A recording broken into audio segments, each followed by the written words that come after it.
A most special Saturday in Berkeley. Morning rains have ended. A very crisp fall Saturday. And for these young men, for 21 California seniors, their final home game in Memorial Stadium, poised to be introduced with family and friends on hand, all of whom came to play and were recruited by one coach. They finish this season with a new coach, and the arrow pointing upwards for Cal football. And the Bears hope it continues that way today. They push towards 6 wins and a bowl game. They host Oregon State, our Pac-12 football game, presented by Valvoline. All right, Pac-12 football presented by Valvoline today. Cal running out. Seniors were just recognized a short bit ago. And as California starts and rebuilds its program with Justin Wilcox, the Beavers doing the same with it and with Coach Corey Hall. Cal has a broad-based sports program, 30 different sports still contested on the Berkeley campus. You can find football players in different places, Jill Savage. Absolutely can. If you're familiar with the Pac-12, you probably already know about Devin Allen, the former Oregon football and track star who went professional in track. But did you know here at Cal, they also have a very good dual sport athlete in Ashton Davis. He's a safety and kick returner for the Bears. And last May in Eugene, he won the Pac-12 championship in the 110-meter hurdles. That is the same event that Devin Allen races. And after the race, Ashton joked, thanking Allen for going pro so that the rest of them had a chance. But it's a great story. Ashton Davis initially came to Cal for track. He didn't even talk to the football coaches. He ran his first season and then decided, why not try to walk onto the football team? He didn't have any scholarship of any kind until the start of football this season. And Justin Wilcox says he is just scratching the surface as an athlete, but now Davis is making his 4th start at safety this season. And it's not bad for a kid who spent all spring with track and then changed over from a cornerback to a safety at the start of the season, Ted. And Jill, that's right, because Davis has played a lot more the last couple of weeks for Cal and their defense. By the way, Jill Savage is a multi-sport reporter. That's a little tease. Stay tuned with that today. All right, Cal's going to kick off.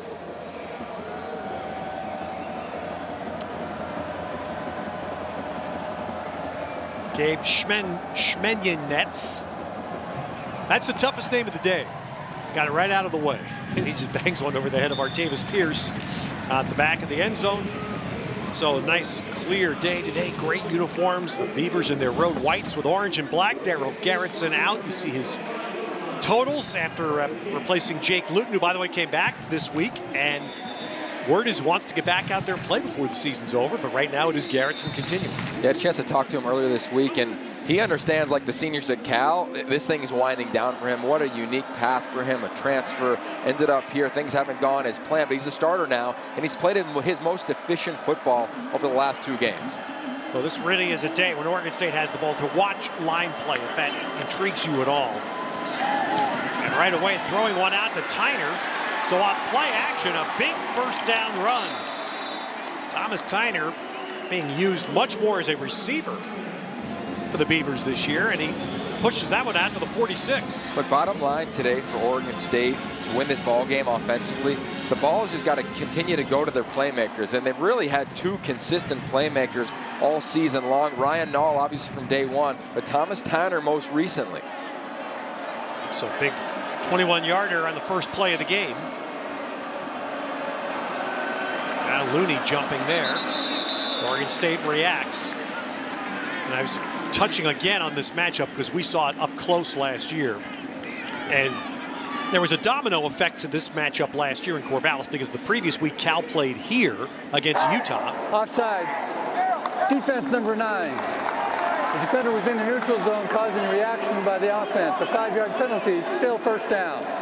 And James Looney made a game-saving stop on 4th down to win the game, but Cal's defense was on the field for 98 plays. The following week, they went up to Corvallis, and you could see a hangover. And Oregon State's offensive line owned the night. We're going to be paying attention all game long to that interior D-line of Cal and how they handle the physicality you just referenced.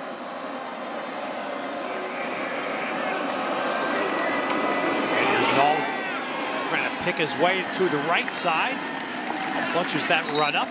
Gain of 3 for Nall as we get our difference makers presented by Wendy's. And it's going to be Ryan Nall. I mean, he's going to get at least 20 carries in the ballgame. That's the game plan coming in. And on the other side, Jordan Kanashik. I mean, he's been an absolute beast his last few games. Last 5 games, over 50 tackles, Ted. Getting in the backfield, almost 5 tackles for loss, a couple sacks. He's all over the field, all over the film. He's going to have to do a nice job today against Ryan Nall in the box. Eric Garrettson walking toward the line there to change a call. Tanguy shifting, tight end to the left. And Garrettson being chased by Tevin Paul, finally outside the pocket, launches one out of bounds. Tevin Paul, he's going to get a more burn than he's used to coming off the edge today. Some injuries to this Cal defense. Tevin Paul, an exciting player, only a redshirt freshman at Austin, Texas. You're not going to see Cameron Good. He had an injury in practice. He won't be playing off the edge. So you're going to see a lot of Tevin Paul and Raymond Davidson, number 31, at the bottom of your screen. Well, here's a test right away as a direct snap's going to go to Ryan Nall here. Garrettson up to the top, and Thomas Tyner through the block. So Thomas Tyner there used as a blocker, took on Jordan Kanashik, and that enabled Nall to get the first. Well, it's interesting how Justin Wilcox and this defense is going to match up on third downs. When you know 34 Ryan Nall is getting the ball. There was creativity a week ago. You saw that in the open, giving the ball to Thomas Tyner and some misdirection. But there's obviously what you know is going to come, which is downhill Thomas Tyner, downhill Ryan Nall. I think we're going to see a heavy dose of that. That's the beauty of what you ask a running back to do. The play there is made by Thomas Tyner. Otherwise, Kanashik's going to have a clean shot at stopping that play. Now Tyner, what I'm sure to him is the reward. Okay, I threw a block to get us a first down. Now give me the ball. Let me run. Well, how about, I mean, look at the nice job that Kevin McGibbon's doing. You look at the last couple of weeks on film, and they said they went back to their roots. Remember, you referenced Jake Luton, the quarterback. He came in, the junior college transfer. They were going to be a pocket passing, spread type team. Gets injured. You got to go back to what they did the last couple of years, which is use the quarterback run game, pound the football, take your shots when you can. That's what they've done thus far in this game, utilizing the run game, staying simple, but being a little intricate with Thomas Tyner. 2 tight ends on the field now for the Beavers. Timmy Hernandez, the motion. Garrettson pulls the ball back, trying to go down the field for Hudgens, and he has a wide open man, but not held by Tuli Wiley-Matungi. A beautiful play call. Wiley-Matungi's playing tight end for the backside. You see him right in the middle of your screen pop up. Daryl Garrettson is waiting, patient. Nice throw. Moving to his left. That's a put it right there. All right, so now the Beavers. See Corey Hall, veteran offensive coach Dave Baldwin right in front of him. Call coming up here on 3rd down and 4. And Nall's going out to the top. And Garrettson's going to run in the middle. Well, this is what Garrettson did to win the game last year in Corvallis. Garrettson ran for the winning touchdown in overtime. There he runs for a first down. The creativity in the formations, the shifts and the motions has been incredibly impressive. I mean, look, there's so much area right there, Ted, right? The linebackers, they're going to spot drop, meaning they're going to drop to their zones. They're going to go after the tight end. Timmy Hernandez is playing the slot. Attention to Ryan Nall. That's it. Easy. And that's how Daryl Garrettson won the game a year ago. That's what happens. Why do you put Ryan Nall out there? Because you're hoping you're going to empty the defense out, right? Exactly. Open up that middle of the field. So first down for the Beavers. Good opening drive. Quick throw, second pass coming to Nall. He's there. And Nall catches a floating dirigible pass for a touchdown.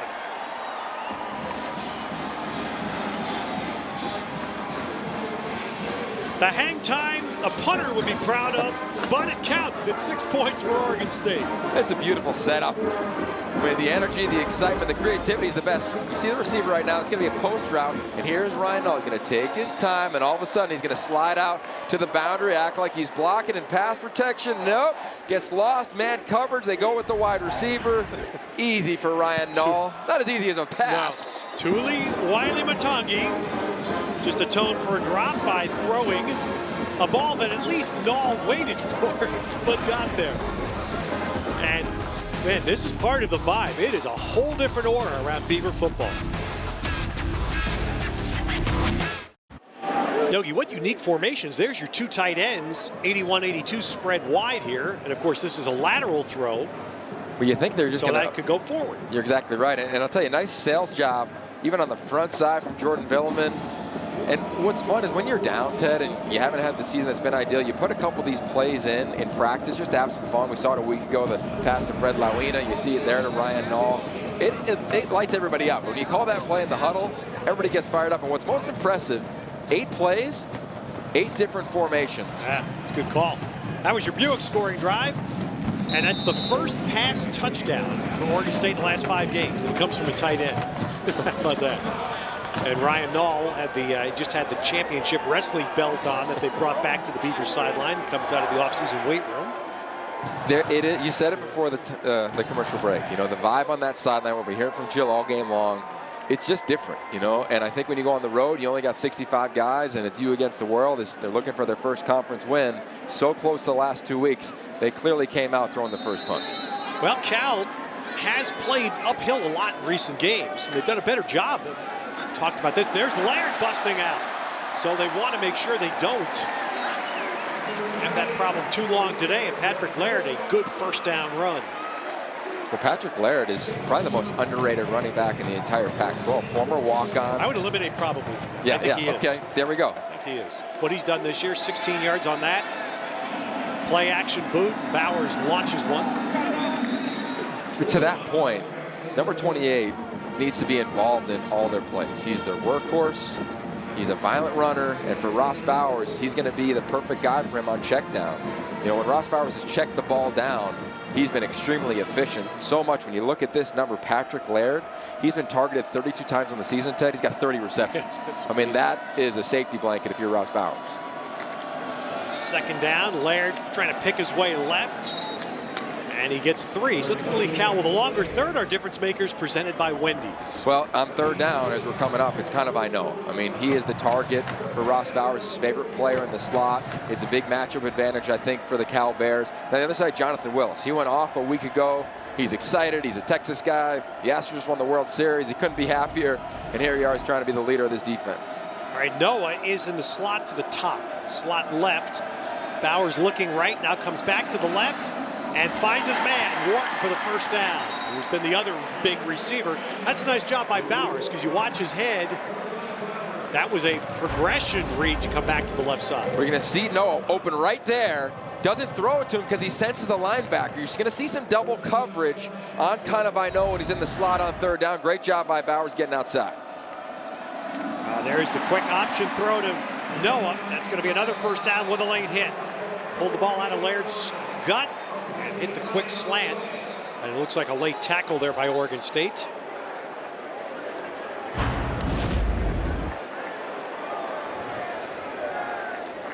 I don't know if it's a late hit or they're going to. Well, there's always that other what? issue. Yeah, Kyle White. And Oregon State is already so thin in the secondary that here's the Personal foul, late hit with targeting. Defense number 27. By rule, the play will be reviewed. And Corey Hall understands right away the urgency of this because they are so thin in the secondary. They've already got 2 freshmen, one's a redshirt, that are dressing that are likely going to play today. He can't afford to lose somebody this early, anytime, really. You're exactly right. I mean, targeting has been called a dramatic amount of times this year in the Pac-12, and it is a touchy subject, but I like the enforcement of the rule because I think it's going to save the game when we look at big picture 5 years, 10 years from now. This one's tough. You're looking to make a play. You don't know where the receiver's going to fall, but it's clear. I mean, he led with his head, and that's part of the rule. Leading with helmet to attack with forcible contact. I mean, that's the definition of the rule. So this one's going to be interesting. See how they look at this one. We talked yesterday with Cal linebackers to see the statistics on targeting in this conference. We spoke yesterday with Jordan Kanashik, who's been brilliant for Cal this year, but 2 in the last 3 weeks. Twice in the last 3 games, Kanashik has been called for targeting, and the targeting was removed in replay. And I talked to him about this very moment yesterday. You're out there for 2 or 3 minutes, and you're waiting for the jury to come back with a verdict. Yeah. That's got to be this is new for football. It's agonizing. It has to be a terrible feeling. And even for him, they took away a targeting, but they kept the late hit on, which I would expect that to happen in this one. I don't think it's targeting. They got to review it. When in doubt, so everybody knows in the rule book, Ted, it's when in doubt, you got to throw it, and then at least then review it up in the booth, back in San Francisco in the studio. at the headquarters, but I would expect this one to be overturned, but you're going to maintain the late hit penalty. After review, the run on the field is confirmed.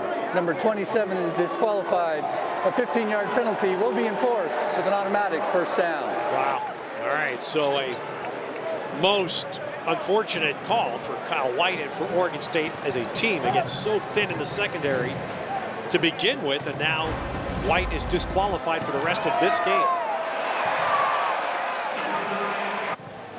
Well, like it or not, the letter of the law, they saw it leading with the helmet.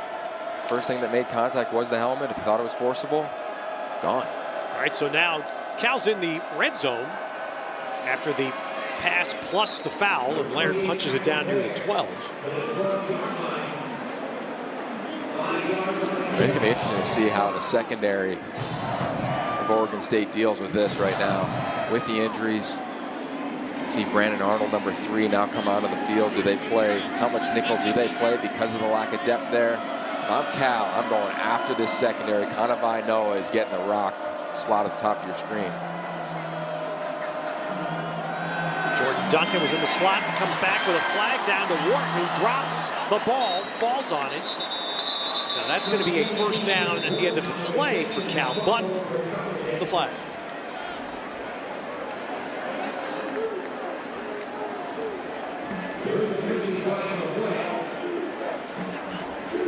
The ruling on the field is fumble and recovery.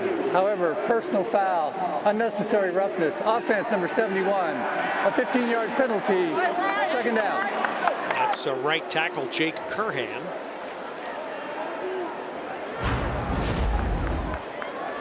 You see him at the top of your screen here, utilizing the club, his right arm. You just can't do it. You want to push him by him, but you can't violently use your arm right there, especially to a helmet. Going to be called. That's an easy one for the official. That is a WWE rule, right? I mean, you could do that if you want the belt, but it doesn't work on the football field. All right, Cal backed up now with a long second at their 27.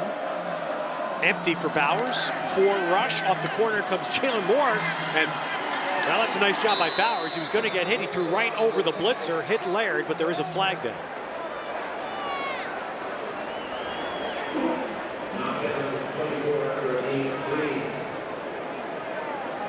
No, definitely not the cleanest start to a game.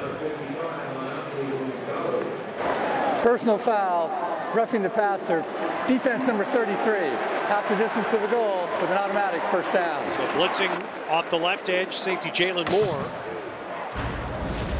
Let's see what he does here.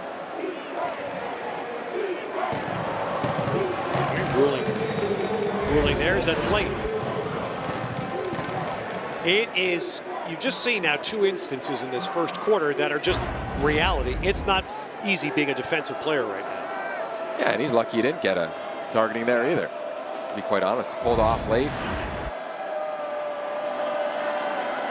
All right, Cal in a pistol formation on first down. Quick throw to Wharton, too high. And the crowd now sees that little stick, and they want a flag on that. Omar Hicks-Onu of Oregon State was racing in. He's zeroing in on the receiver. He doesn't see the ball. And it's interesting watching what Oregon State has done, putting Hicks-Onu now at corner. He's a safety, probably at his best game, you could argue, in his young career a week ago against Stanford. See how he does outside on an island.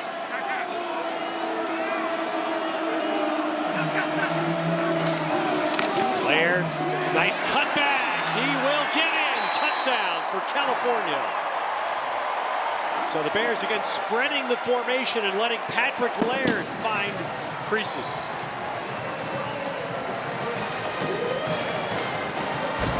Watch the offensive line. There's great push to the right, and then backside, this whole lane opens up. Look at that, Patrick Laird. Easy for him. He pushes, stretches on the zone read, puts his right foot in the ground, and away he goes, finds an alley. Touchdown Bears. Well, a good answer for California. There were a couple of penalties against Oregon State that helped, but they do answer that opening drive by the Beavers. Matt Anderson, hoping to become a Cal record holder today, adds the extra point. Patrick Laird, we're not going to have to be underrated. We're working on that.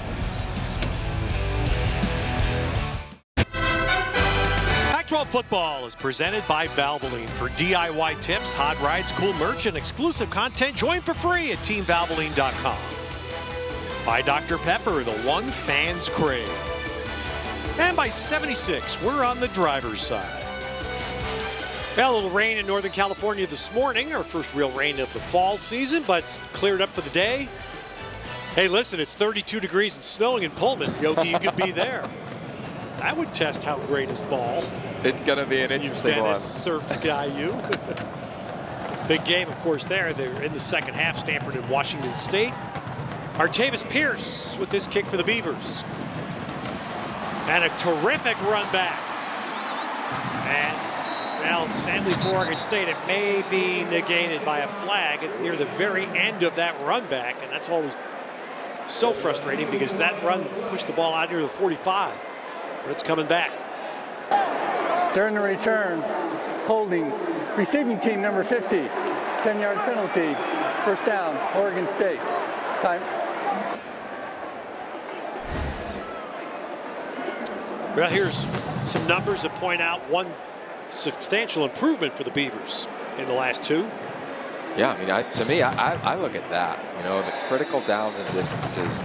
Can you just make something happen? Can you keep the chains moving? And that's where Darryl Garretson has gotten comfortable. They've had some more success on early downs over the last two games, and they've played with some energy that is obviously coming straight from Corey Hall. Right on the first down, the field position that they had on the return negated. Here is bottled up. Nall is bottled up. I think right now for Oregon State, it's early in the game. It's success on obviously their first drive, 8-play drive for a touchdown, 8 different formations. But at some point, you gotta take a shot. Because right now, if I'm Cal, I'm saying, okay, clearly they're giving it to Ryan Nall or Thomas Tyner or their tight ends. Let's make sure that we can fit this box and fit these runs. They did it on a trick play, but I think they're gonna have to do it with Darryl Garretson. I reference first touchdown pass in 5 games. Garretson in his time has thrown 1 touchdown pass. So hasn't been a big part of the Beaver offense. Garretson gets away, avoids a sack, but an incompletion, and now the Beavers face a long third. Yeah, at Oregon State, they've pretty much been quick game, meaning getting the ball out, a slant. We've seen that.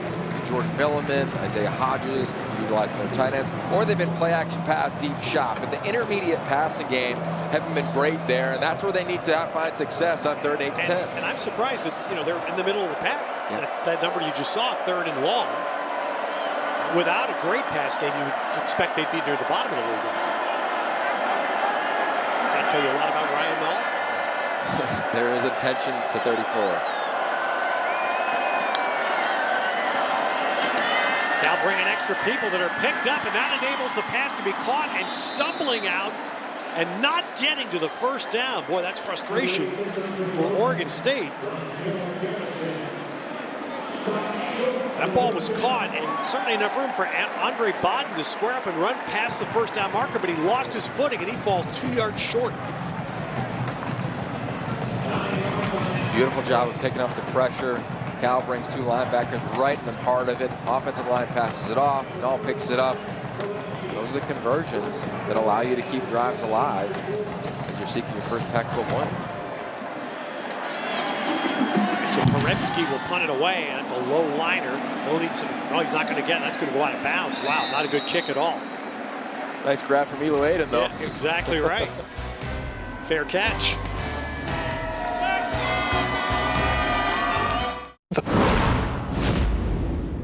Hey, protect the ball. Andre, I need that evil man, baby. I need that good evil. You know what I'm talking about? Be mindful of it. Love it, love it, love it, love it. Love it, love it, love it, love it. Hey, to attempt to walk a mile in our shoes would be a mile too many for them. I appreciate you guys for coming and supporting, man. Just come watch this. Hopefully I don't faint on the sideline, man, with all this. I'm this big ball of energy that's waiting to just like explode. Hey, 4 quarters. Hey, 4 quarters. Hey, bring it. Bring it. Hey, bring it. Bring it. Hey, make them quit. Make them quit. We were down there for part of that during pregame. It's something to watch. Corey Hall has connected beautifully as the handoff goes to Laird for yards. He's connected beautifully with his players. He was all over Ryan Nall trying to get him pumped up. Jill, what are you hearing down there? Absolutely. Corey Hall, while he's the interim head coach, he's also still a position coach, telling his cornerbacks there that last time out, we have to keep our head up when we're tackling. We cannot afford any more penalties. And by the way, if Bowers goes to Wharton or Kanawai-Noa, he's going to them. The entire stadium knows he's going to them. There it is to Wharton. Hicks anew on the hit for Oregon State. Of course, Corey Hall was a corner. He played in the NFL. Actually played at one point in his NFL career for Jim Moore, Bruins coach. He's had a unique path, and I think his ability to relate to these players obviously is something they've leaned into in dramatic fashion, and specifically in the secondary. They need it now. Cal trying to take advantage. It was not a very good punt by the Beavers. And the Bears right away on that throw to Wharton. Now they get the ball down near the Oregon State 35. You know, it's a great catch from Wharton, but the impressive job was the route. You know, Ted, he looked like he was running a go route, and he got Hicks Onu, who is a safety, playing corner, out of his back pedal quickly. And if they're going to eat up the cushion like that, and all of a sudden Hicks Onu is going to be 10, 12 yards off, I think they're going to go after him. Look at that, big gash for Laird. But talking to Corey Hall before the game on the field, that was the obvious concern he had, was the thin secondary, already losing Kyle White now to a targeting call. And the concern is, instead of being able to at least slow down Noah and Wharton, hasn't happened in the first quarter.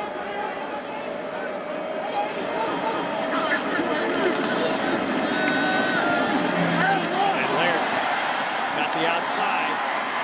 That's what Laird, why he has jumped up on people this year, is no one expected he could bounce runs and do damage outside the tackles. And a huge help is his tackles, his tight ends, his fullback.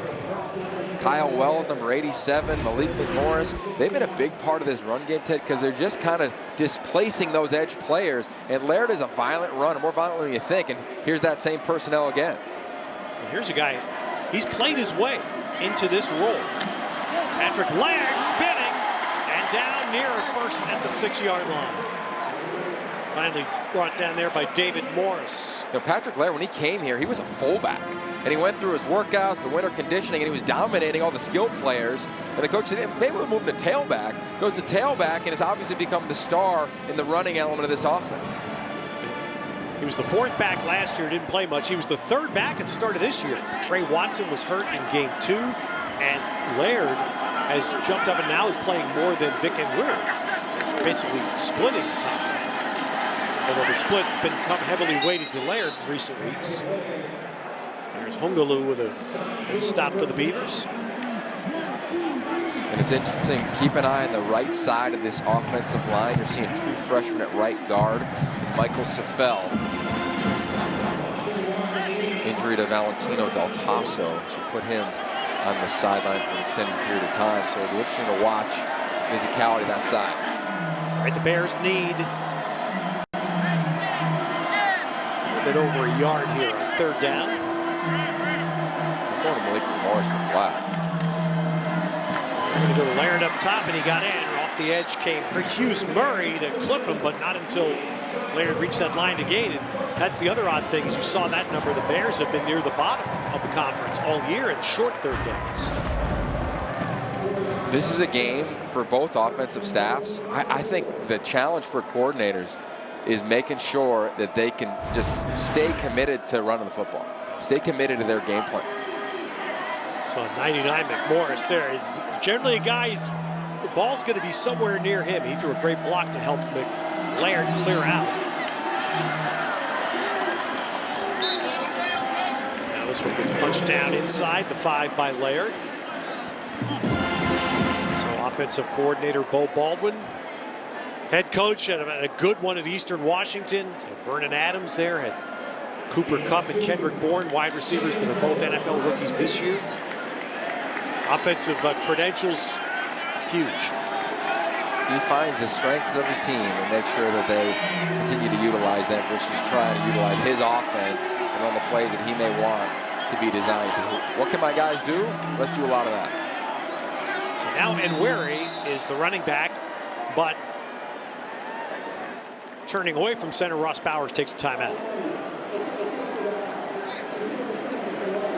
right, so Cal trying to see if they make sure they finish this drive. While this happens, we'll go back to San Francisco and check in with Ashley. I got an upset alert for this Valvoline studio update. Number 6, Ohio State on the road at Iowa. Hawkeyes bringing it. Nate Stanley finds his tight end Noah Fant here. Stanley's third touchdown pass of the day. Iowa up 31-17 as they get ready to start the third quarter. Ted and Yogi, I know Jill Savage is smiling down on the sideline right now. Actually, we can see it up here. Oh my God, you've never seen Jill smile like that. Can you imagine if that holds up the next 30 minutes? Oof, imagine that Tuesday night with the CFP. I mean,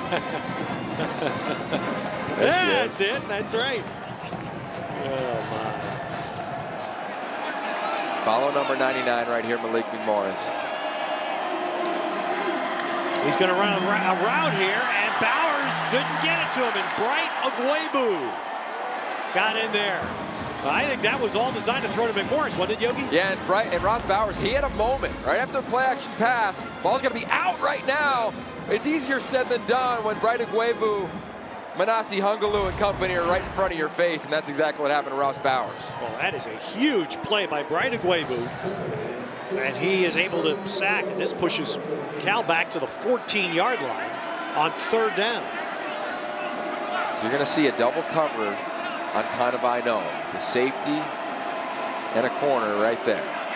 There's Noah tight in the left slot, throwing a fade to the corner. Great throw, touchdown Cal. Oh, that was beautifully done by Bowers to Vic Wharton.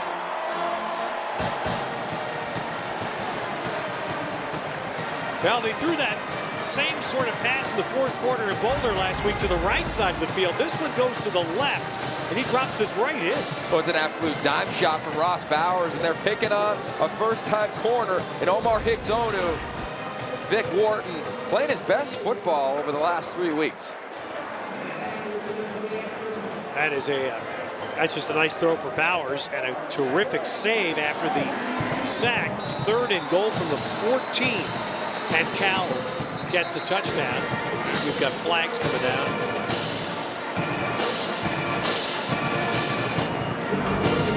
Hiring was always a huge challenge.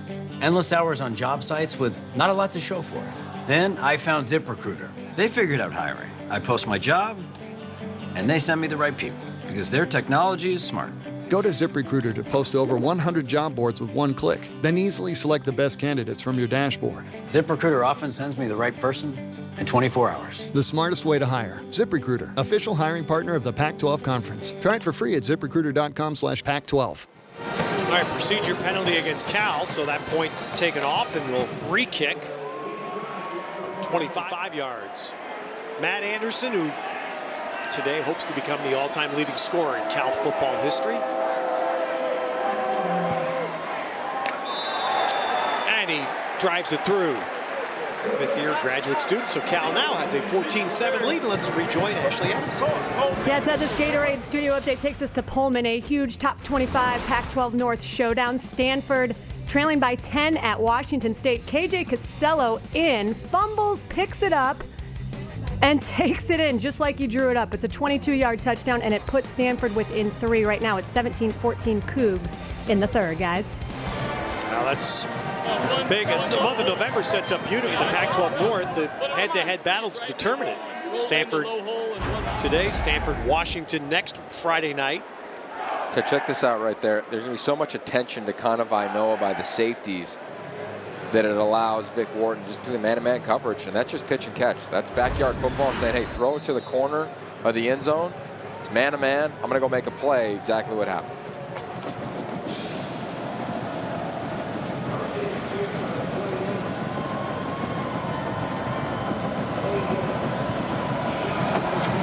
So Cal was able to finish that drive despite the second down sack. This kick coming out of the end zone, and another good run back, although Cal put a quick end to it. Pierce got to the 25, thought he was going to get more. So the Beavers, an excellent first drive. 8 plays for a touchdown. Cal has answered it twice. And little things that hurt. Previous Oregon State possession, third down, pass that should be a first down, but the receiver can't keep his footing. And as a result, that one little bobble changes things pretty significantly. I think if I'm Oregon State, I'm going back to what worked in that first drive, getting the ball to number 34, Ryan Nall, see if you can get downhill on this Cal defensive line.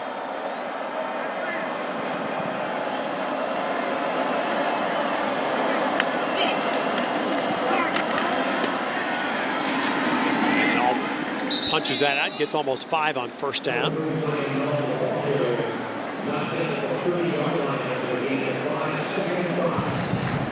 And that's a challenge when you're a coordinator.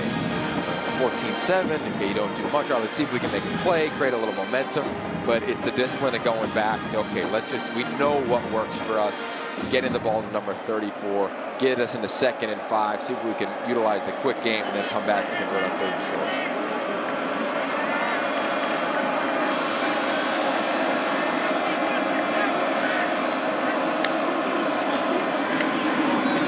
Pierce comes in. Pierce gets the handoff. It's going to be close to a first down. Although the Bears stopped him just about 1.5 yards, maybe 2 yards short. But one big thing that jumps out, you see Nall, you have Bryce Love, Philip Lindsay at Colorado, even Royce Freeman is finishing up a great career at Oregon. The one thing that's missing is the explosive plays from the Oregon State Beavers. That's what they don't have. You got to find some chunk yarders, see if they can find some. Tie this thing up here as we kick off the second. Cal 14-7. They've answered twice. What can the Beavs do? Be right back with the answer.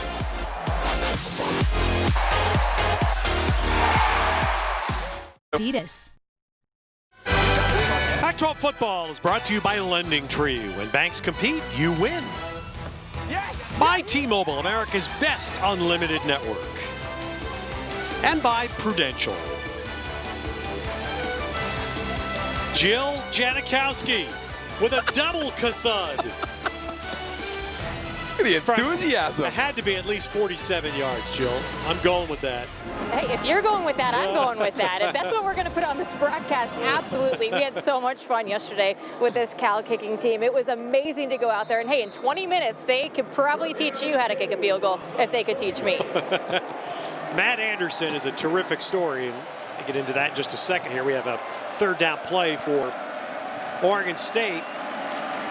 And Nall will take it himself, and there's the strength of Ryan Nall. He was hit before the line, and he drives past it. Ryan Nall, he's the most physical running back in the Pac-12 at the point of contact. So much so, Ted, you'll see it right here. Met right in the line, boom, everybody's going backwards, regardless of who hits him.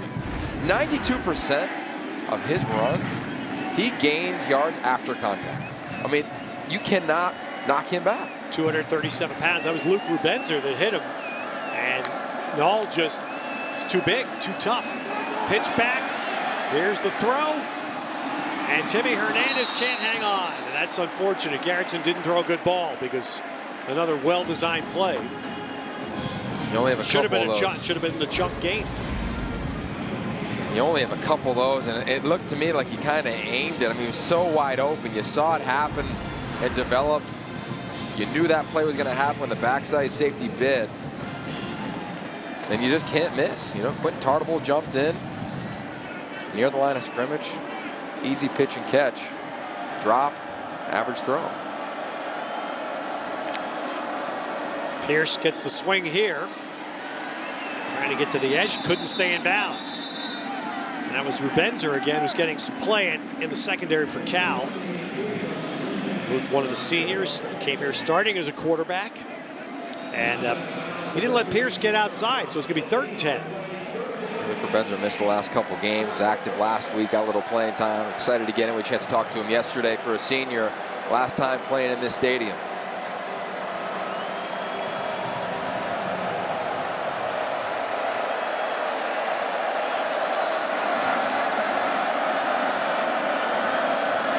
Has to snap it here.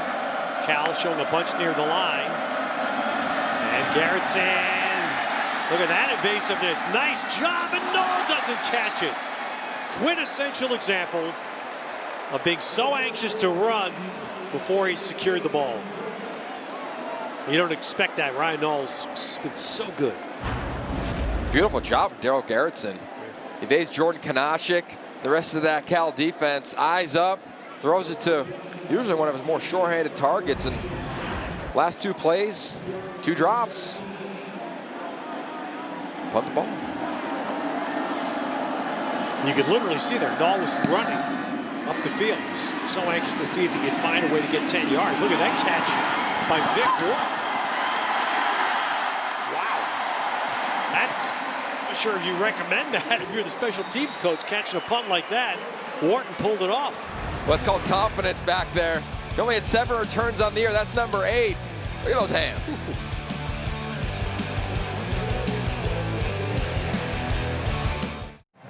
All right, Pac-12 standings presented by KFC.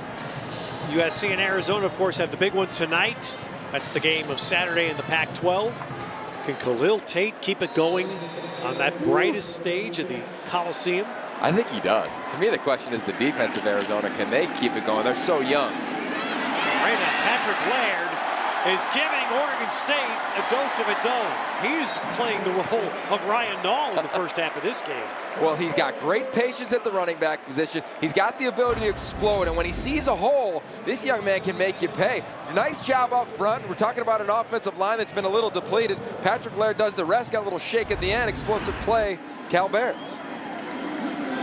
That sets up Bowers off the play action to Kanawai Noah.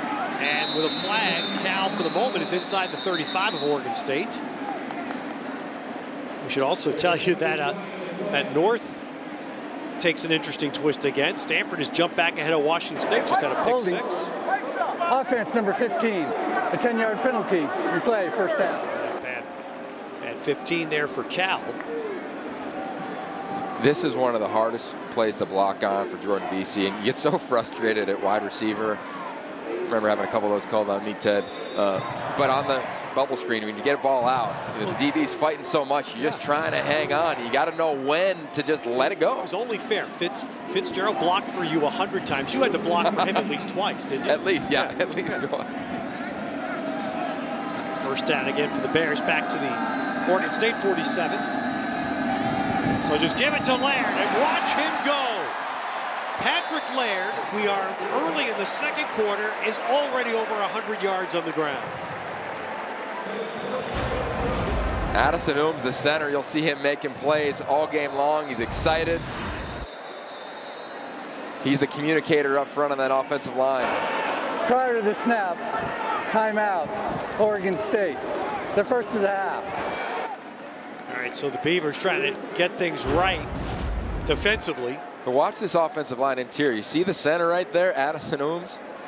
Nice job, not only initial the hit, but climbing to the next level. And I loved after the plays, looking at the sideline and Steve Greatwood all pumped up and stoked, saying, we want to keep running the football. And Yogi, look at that replay. Look at this is what we saw last year with the role reversal in the game in Corvallis. Look at the Oregon State defensive linemen were all upright there. You're exactly right. Standing up, which is defies the old football thing, low man wins. Low man wins, and this defensive front has struggled. Look at this. At times throughout the season, but you're surprised by it because of what they did to Stanford. I mean, I get Bryce Love didn't play, but you still went up against one of the top old lines, held Stanford 81 yards rushing last time they hit the field. Now Laird gets smothered. That was Paisa Savea that was in first. The Oregon State defensive line has to find its bearing here because Laird has 116 on the ground in the first half. Yeah, and some packs have gone off against Oregon State. Miles Gaskin went for 216. Ronald Jones a $184. Philip Lindsay over 200. They thought they righted the ship a week ago, and they got to get back. Oop, that one didn't right. Bowers threw one pass. Wharton ran a different route. Now third down. Yeah, this is interesting. This could be 4-down territory. And explosive plays, turnover differential, that's how Cal really looks at their offense. +5 on the season, but they've really struggled the last couple of weeks, Ted. In their 2 previous games, 194 offensive snaps, 3 total explosive plays. So they wanted to try to create some this afternoon. They got 2 already today.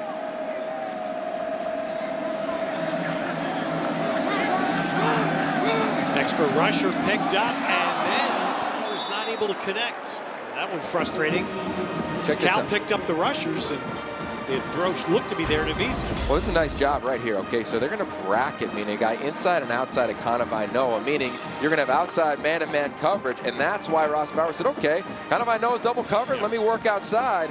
You got to complete it right now. The physicality of those corners, led by Corey Hall, are making sure they're slowing down Cal the last 2 snaps when they've gone to the outside of the perimeter. Well, Matt Anderson here is going to try a field goal. That would set a record. If he makes this, he'll be the all-time leading scorer. And he's going to hook that in. Matt Anderson just passing Doug Bryan to be the all-time leading scorer in Cal football history. We'll talk a little bit more about Matt Anderson. It's a story worth telling. 17-7 Cal.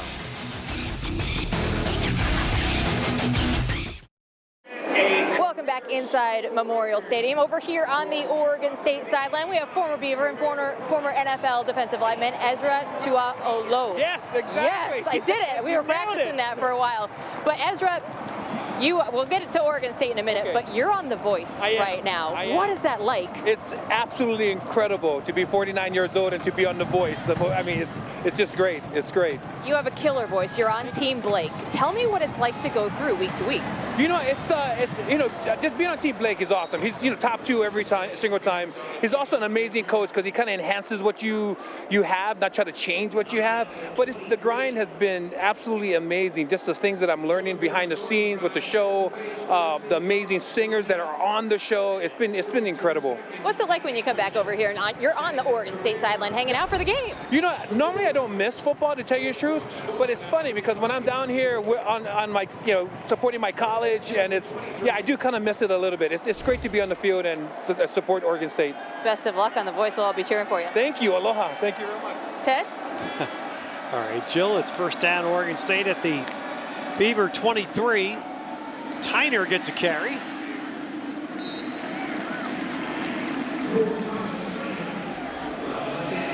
He was a baller, too, when he played. Defensive line, they could use him today. Spell and try to stop Patrick Laird a little bit of the run. He's going to get him to sing a little song at halftime or something, Joe.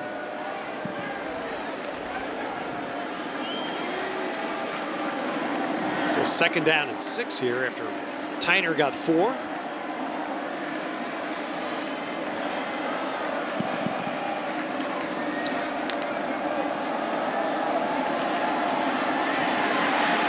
Good job there, boy. Nice defensive pursuit by Cal. Evan Weaver was in on that. So was Jalen Hawkins.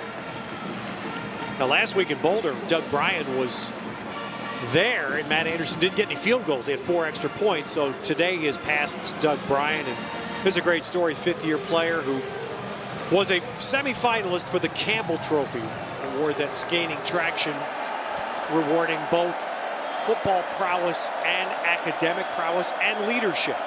Matt Anderson filled out his own application for that award earlier this year. I spoke to him at length about it in Boulder last week. As Garrettson comes back and hits Isaiah Hodgins. So that's what Oregon State needs, a 3rd down throw there to keep themselves on the field. When you think about that, there's a guy that's going to apply for that award, and he's got people that will help him, and he said, I'll do it myself. He filled out the app himself. Not surprised. We had so many of these student athletes yesterday talking to Justin Wilcox about his team and the mantra he wants his guys to live by, and he said, look, grace and humility in everything we do. You got to put the work in as a student athlete and utilize football for yourself post-career. Matt Anderson's done that on the field and off. And I'm puzzled here. Ryan McGrady, who's way smarter than me, is puzzled by where the balls ended up being marked because that's short. Thought for sure that was a 1st down play.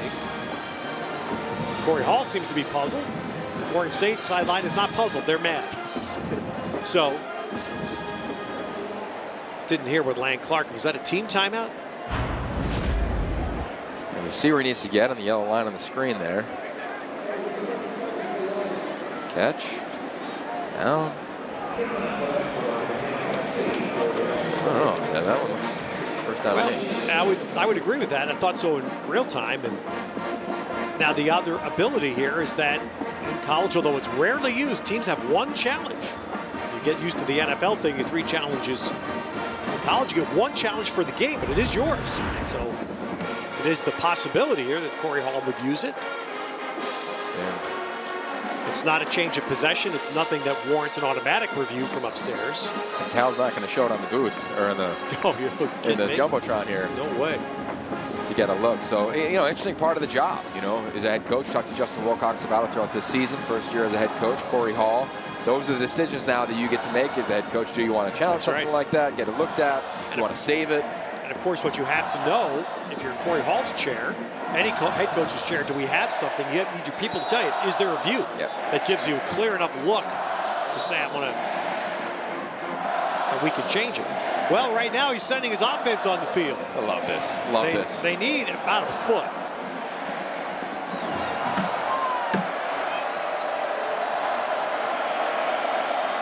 Look at all the shifting. They've got something dialed up here. Cal trying to adjust. And Ryan Nall is, I don't know. Cal stopped him. Nall trying to spin, and I don't think he's going to get it. Let's see where they mark. Ed Linesman does come in, and that mark might be just enough. Well, he's met at the line by Evan Weaver and company. Everybody gets involved. Right. Exactly right. And it wasn't there. I think it was Weaver stopped the spin, wasn't it? Yeah, it was Tevin Paul got the first hit on him. Weaver came in second. The rest of the Bears followed up. And this one, he might have got it by the nose. Well, if he did, this is going to be inches either way. It's always amazing to me how this spot gets made by officials when it's so close. Well, here we are in Silicon Valley. And it's about 3 to 4 inches. He got a first down.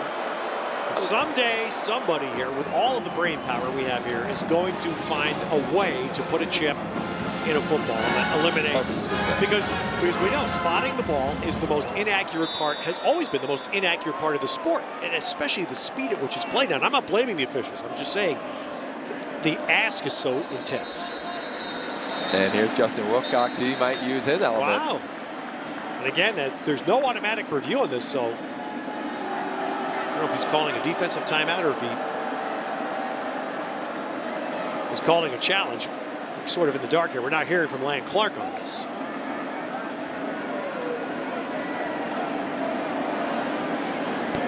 I think Justin's asking if he can challenge or does it get reviewed. Sounds like, or looks like, I can't hear it. Looks like he's asking.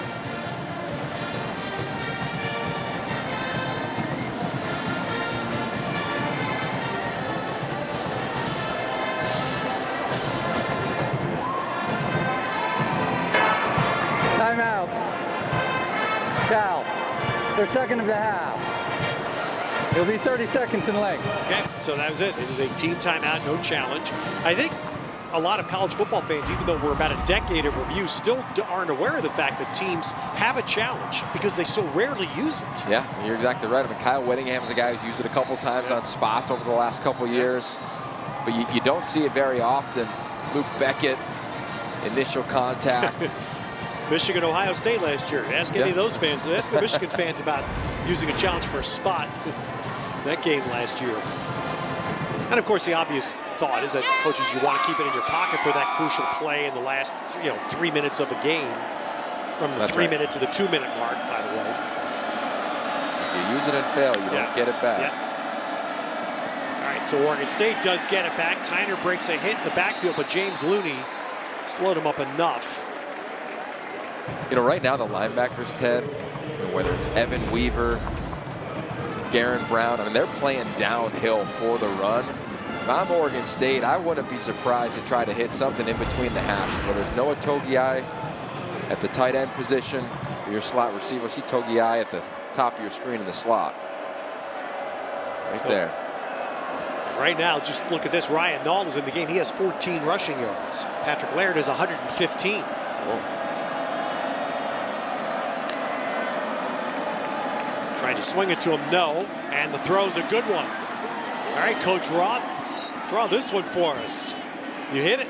Well, I just think that, for this quarterback, Darryl Garretson, the intermediate game, they haven't done a lot there. They run a little stick route. That's a 5-yard out route. Nice job by him. It's a really clean read. You don't have to make a full field throw outside of the boundary to one of your receivers. And I think it's an advantage right now for Oregon State in the slot. Remember, he had some injuries. Monte Downs not playing, done for the season at linebacker. So going over some linebackers that aren't as experienced in the intermediate passing game in terms of where to drop. So throwing first down for the Beavers. And they get Nall going. There's his first one. And Nall knifes it outside. First down gain to the Cal 42. What has happened as we look at where Nall's runs by direction? BFF College breaking it down for us, showing you most attempts, most yards, success everywhere, but largely middle. Yeah, and he does such a nice job of pressing the hole. That's the phrase in coaching. Like he's going to the right, and then all of a sudden swerving back to his left, where he has most success behind Fred Lawina and company.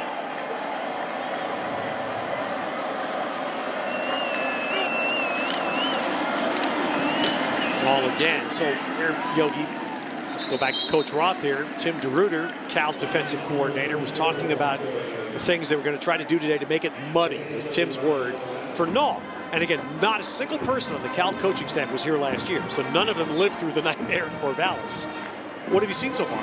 Are they doing something to make it muddy for them? Well, they're bringing their linebackers up and trying to bring a variety of different blitzes. What I think will happen is you'll see different waves of this defense. So you'll see some games by this defensive line, meaning some guys will twist, some guys won't. Just try to mix things up. But what I like is they haven't tried too much, and they haven't given up an explosive play on the ground. Gets inside. All right, so now Oregon State, best action since their first possession. Excuse me, that was Johnson on the carry. Javaris Johnson takes it down to the Cal 30.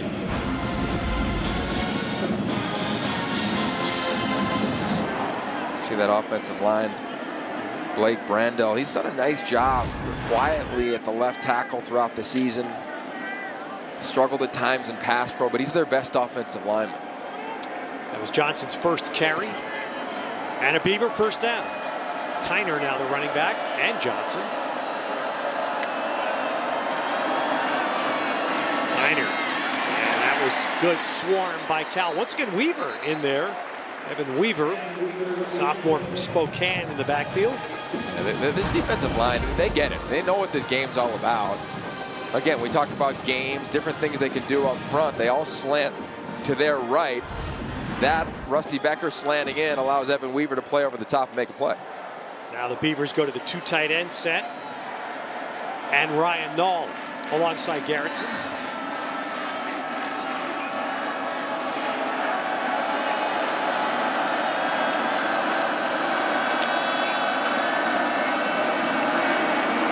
Oh, he had Nall through behind him. And there Nall knew what was coming. Weaver was there for the stick. It's going to be interesting to watch how this defense looks at Oregon State and Ryan Nall. Based on his alignment, sometimes you can tell what's happening. Clearly, Darryl Garrettson gets that it was an inaccurate pass there. But when he's behind Garrettson, a lot of times they're handing him the ball in the shotgun. When he's in front of him, he's getting into the route as he did on the previous snap. So third down and 10.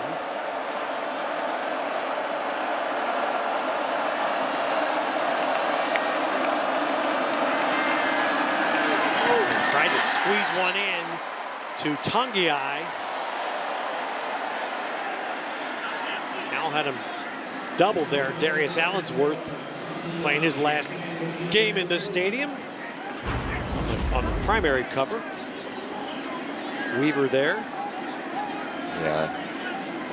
And on those types of balls, you just have a tiny window. Garrettson tried to force it in. His back's wide open on the flare to his left. So now Oregon State pushed it, but gets stopped out just outside the 30, and Jordan Schuker is going to try 49 here. And Schuker drills it. Wow. Schuker, remember, he tried the long one on the last play of the game to try to tie Colorado. Came up short. He bangs that one home easily from 49. So a good 3 points for the Beavers.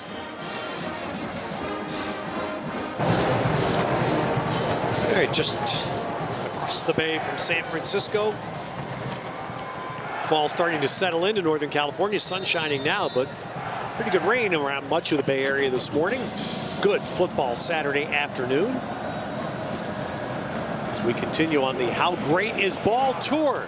You follow us, you're going to follow good football action. 17-10 Cal And Ashton Davis, Jill told you about his track star, trying to show it here. And he showed his hurdling to us last week. So 17-10 for Cal. Let's check in elsewhere. Ashley? All right, that play came after a long stoppage for, looking at it here, looked like it may have been a targeting call. Nice throw to Wharton, and a heel tackle saves what might have been a house call. David Morris saving it, but Vic Wharton having a good first half. Well, it's an RPO. Really nice job of Ross Bowers playing on rhythm. Fake to his back. Whoop. Spot throw right past Manasi Hungalu's hands.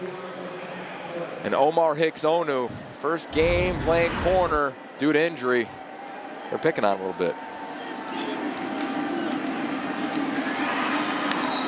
Throw out there to Jordan Vesey. Well, what Cal has done here is the dream. I mean, they've run so well with Laird in the first half. Now it's setting up this. Yeah, it's opening up the pass game. It'll be interesting to see how do they utilize the slot and the passing attack, kind of I know. And still, there's a play for number 99, Malik McMorris. He is going to sneak his way down the chute, in between the hashes, because it's such a run tendency when he's in the ballgame.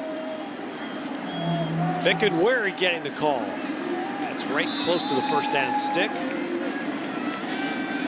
Wary, one of the Cal seniors from Missouri City, Texas. His family here is first time for his mom to see him play. Yeah, it's pretty cool. Talking about Marianne. He's been through a lot in his career too. None of these seniors, you said earlier, Ted, thought what would have happened in their career with the coaching changes, the way their program's going up and down. He's been all class. Good fly up there. Jalen Moore led that charge. And that mark's going to likely be short. That's the big back and Wary hoping he's going to just get a push here for a first down. Look at Moore. Yeah, Morris with a whiff, which doesn't happen often. He drops his head. Doesn't keep his eyes on his target. Jalen Moore, talented player in the back end. You look at Jalen Moore, David Morris, first and second year players in the secondary.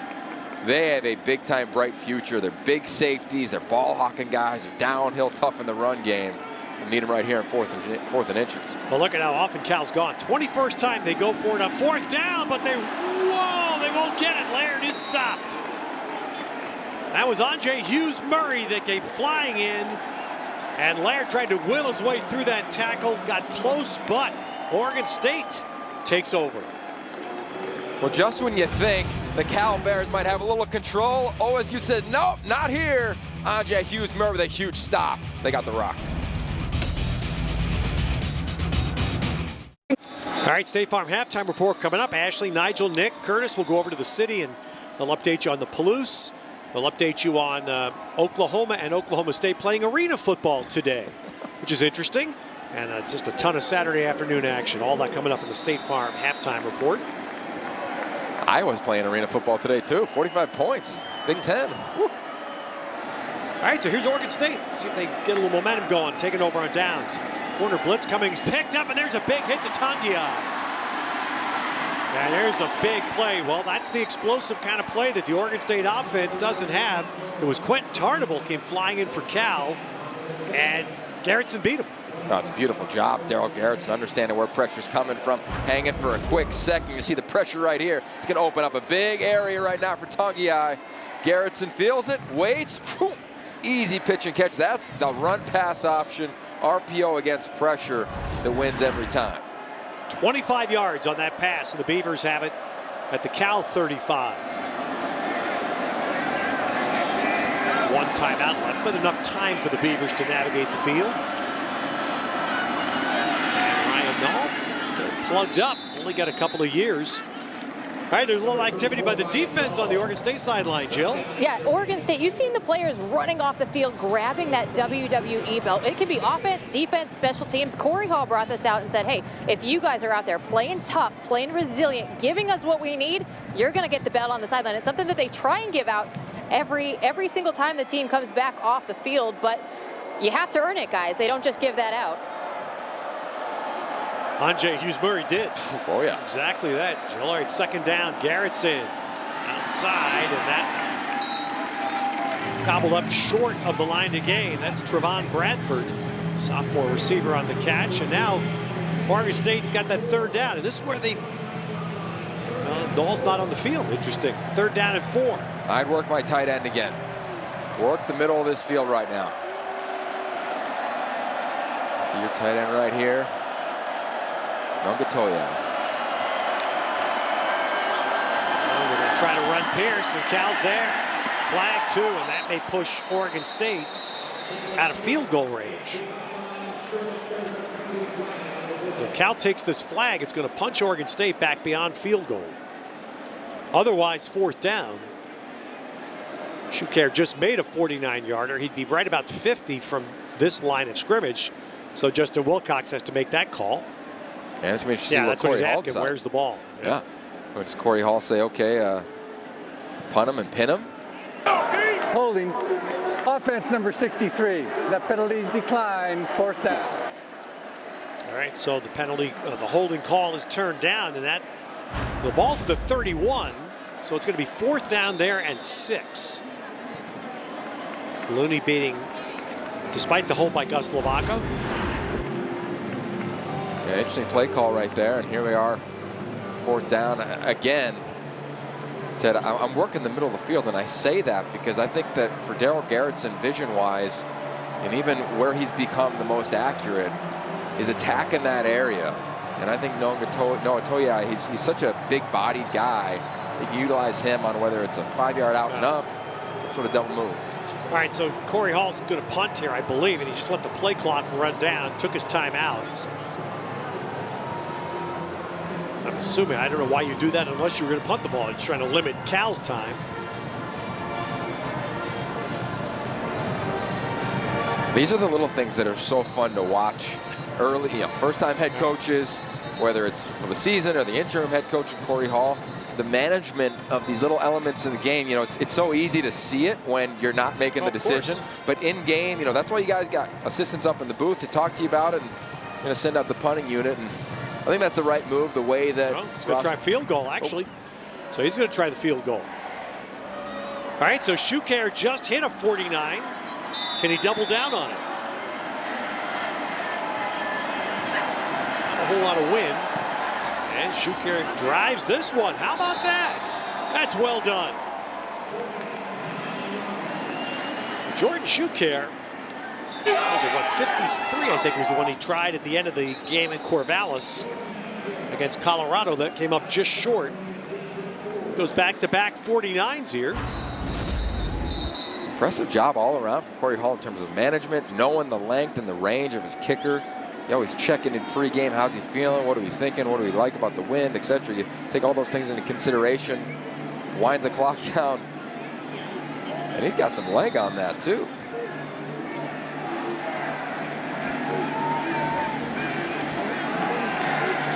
Well, nice job there. And the Oregon State defense could feel good because it was the 4th down stop that gave the ball back, and they turned that into 3 more. Cal will have 1 timeout.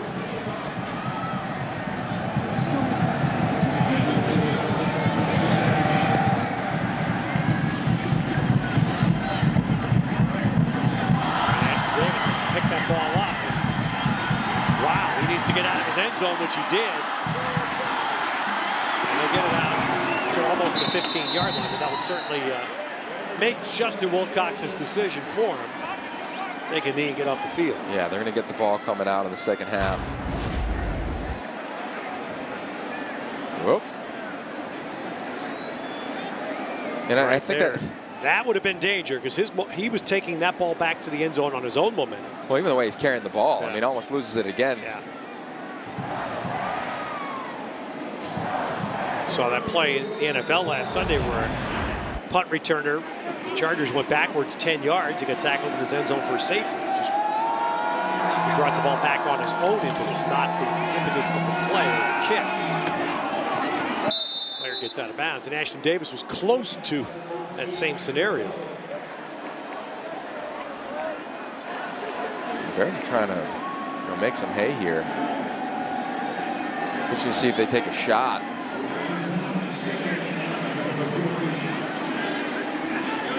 Pretty much man-to-man coverage across the board. Laird here, let's see. Nope. Bauer's going to try to throw it. Looking for Laird.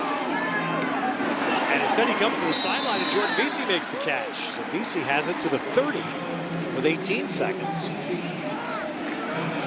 Nice job by Ross Bowers. It looks like man-to-man covers. They rotate late to a single high look. Nothing down the middle of the field. Works to his boundary. Wants to go to Laird. Nope. Finds Vesey. Conversion. Cal hoping to get one big play here because they have a timeout. Now the play's extending. How about that adjustment? Is that a catch? Yes, it is by Wharton at the 43 of Oregon State. 9 seconds.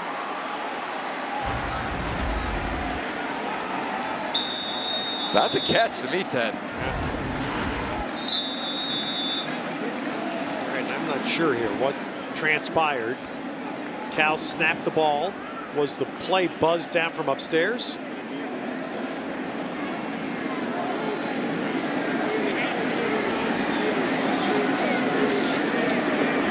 We're not getting the proper communication here from the field.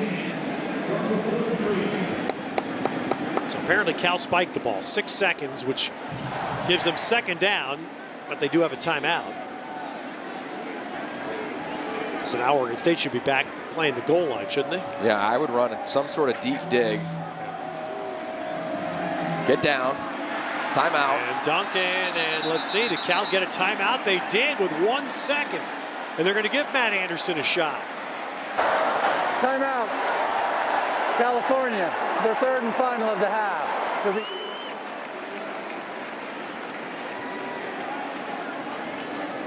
Beautiful job by Ross Bowers and that entire offensive unit. That 2-minute drill, that's exactly how you draw it up. Completion, conversion, no wasted movement, no wasted time. Get the ball. How about the functional football intelligence of getting down after the catch and make sure that you have 1 second remaining. You're both balls, and you got to be excited about that execution. Give yourself a chance for 3.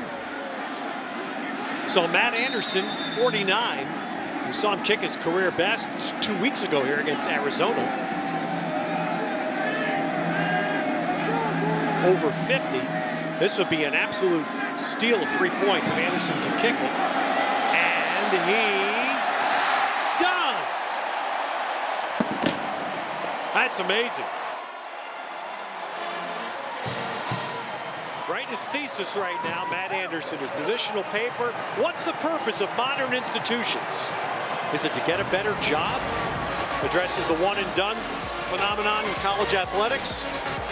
And in his spare time, he kicks 49-yard field goals. You can't draw up a 2-minute drill any better. Find a better one in college football all season long. Wow. How about that?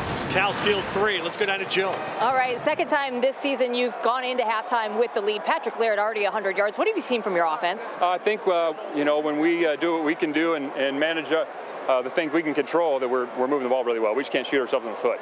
Oregon State, a lot of different formations. We've seen the trick plays already. What are you asking of your defense? We got to have really good eye control and manage all the formations, shifts, and motions, and don't give them the big plays, and we'll be all right.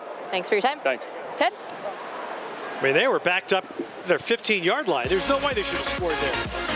Patrick Laird ran for 115 in the first half, and Vic Wharton had 6 catches for 93 yards. So it's Cal by 7. And the State Farm halftime report is coming up. All right, there's some numbers. Cal had 2 big players. Patrick Laird ran it. Vic Wharton caught it. Yeah, I mean, I think right now, neither one of these teams have a turnover. And I think that's going to be a big story in the second half. Who can play? It wasn't necessarily the most clean first half. We saw some penalties, drive stalls. To me, I'm going to be looking at both these quarterbacks. Ross Bowers, who gets it first, Daryl Garrettson. Can they convert when they need to? Because there's been some opportunities for both of these teams down the field. So the Beavers kick off. Shuker, who had 2 49-yard field goals in the second quarter. This one into the field of play for Ashton Davis. And the Beavers pin him in and stop him just short of the 20-yard line. There they are. Laird with the rush numbers, Wharton with the catch numbers. And Bowers, you hit it perfectly. He's the third piece to that, 13 of 17 in the first half. So we have an injured Oregon State player on the kick return.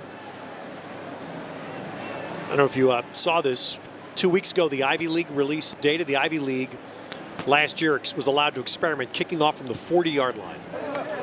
And they had 0 concussions in the 2016 Ivy League football season on kicks. Vast majority, of course, returns were taken out.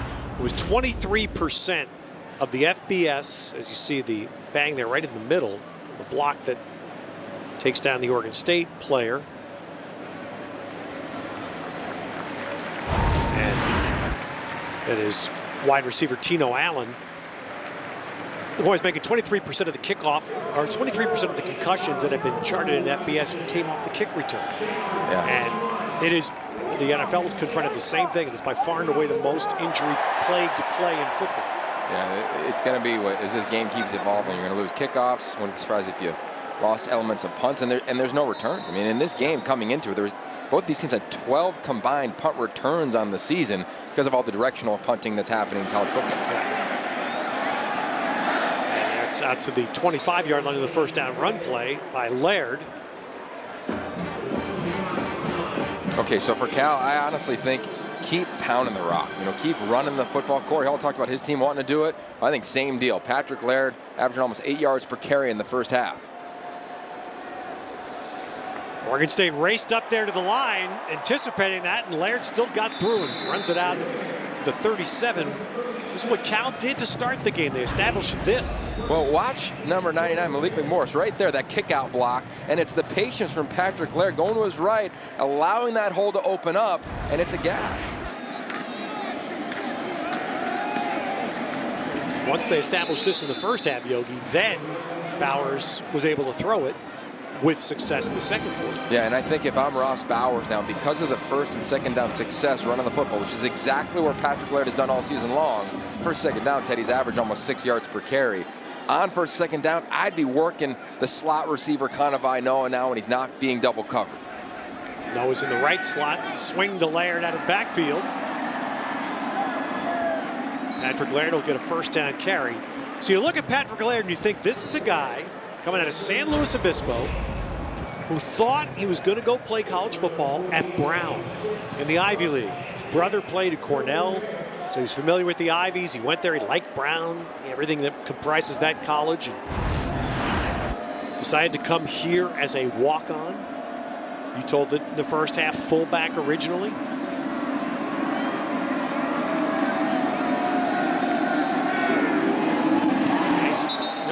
Jordan Vesey looked like he made that catch, he did make the catch, tried to get a foot down, but didn't. So just finishing up Patrick Laird, what was impressive is you see the pass attempt and just not in bounds enough.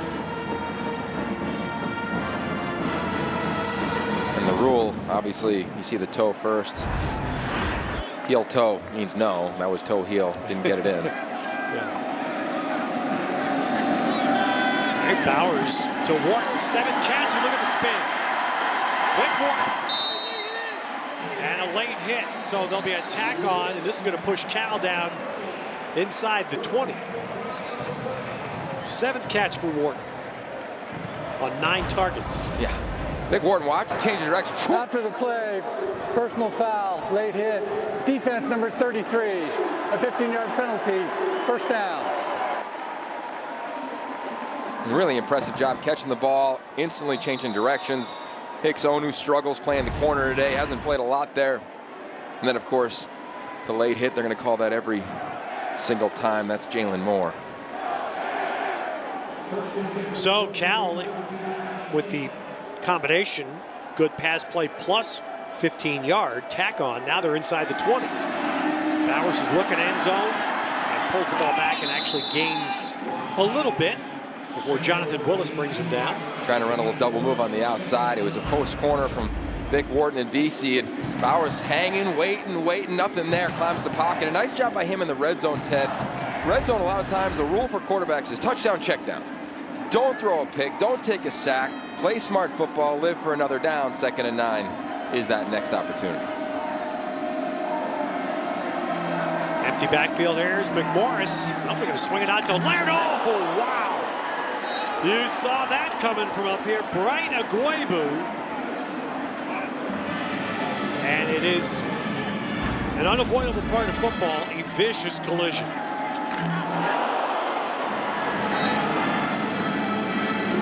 Patrick Laird got right up. Wow. That was helmet right to the chest. Bright Ugwoegbu. He and Jonathan Willis are probably playing the best of anybody on this defense.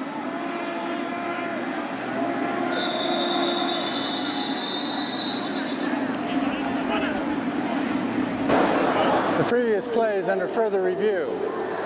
And here it comes. It's going to be about the crown of the helmet. Just to be the official rule, right? Crown to the chest equals targeting. This is a rule that's been implemented a lot throughout this season. The review is for potential targeting. Okay, by rule, Ted, the crown of the helmet, I think we'd all agree, number one, that thankfully Bright Ugwoegbu was okay, because those are some hits when you lead with the crown of your helmet, and God forbid anything drastic happens to him. Everybody's all right, but that, to me, looking at it, that defines what we know as targeting. So we've seen one earlier in the game. That is leading with the crown of the helmet, crown to chest, in the rule book equals targeting. In my eyes, Bright Ugwoegbu was done for the rest of this game and first half and next. See how the officials see this. So I pulled out a little story holding in today that the NCAA Football Rules Committee was meeting to consider adding a middle ground, according to Secretary of Rules Editor Rogers Redding, that would in some cases allow the offending player to remain in the game even if the penalty is not overturned. That was February 17th of USA Today. Clearly didn't happen. Yeah. And it's what you've heard a lot from coaches as this season has gone along, with the continual stoppages and the reviews and the severity of the penalty for targeting, is to find some way that in a play that one, look, that's vicious, but that the collision, but it's part of football, has been forever and isn't going to change. No, and to your point in that article, a year ago, David Shaw petitioned on a play like this, and they changed the rule to make it the crown to chest equals targeting. And you want to teach your defensive player eyes up. His eyes weren't up on the hit, which allowed the crown of the helmet to hit the chest.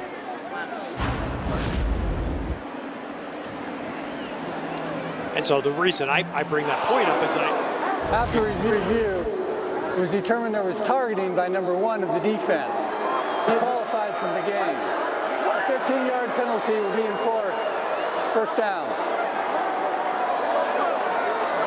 And so Oregon State loses its second player today.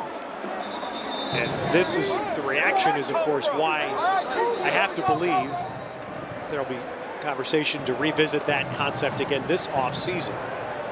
Ugwoegbu now will miss the first half of next Saturday's game in Tucson.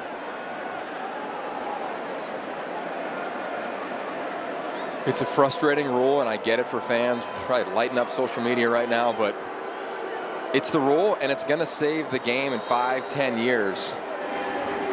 Doesn't make it any sweeter for your Oregon State fan, but it's the reality right now. So on first and goal, Laird, and he takes it down with the ball out at the end of the play. I don't believe there was a whistle blown, didn't hear one.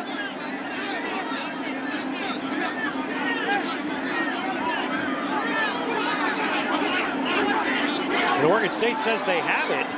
Let's see, does a striped shirt agree? Yes, it does, Oregon State. Wow, what a huge play. On the field is fumble, recovered by the defense. First down, Oregon State. There's the ball. Not sure how it came out, but you see it just sitting there, unaware. Clearly players were unaware. What a shot by the crew, but that's Key Wetzel, the redshirt freshman. He's the guy who replaces Bright Ugwoegbu, 37. He came right off it, right off his block. And there's the ball just kind of sitting there for a period of time. Bowers was the guy. Even, Isaiah Dunn for Oregon State wasn't sure the ball was sitting there, and it was Ross Bowers who went flying in. He saw it and tried to snare it, but Oregon State comes out with it. First turnover of the game.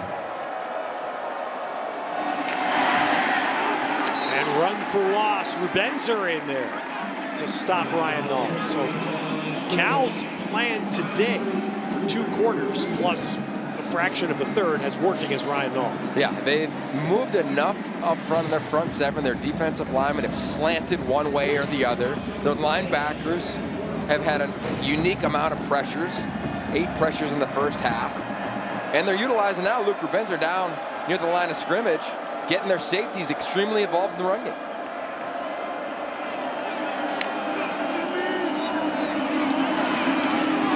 Nice pickup.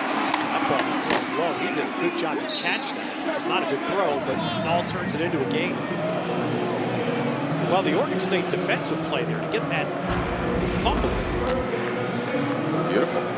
Ryan Nall perfect with his hands and his eyes, making up for that drop maybe in the first half.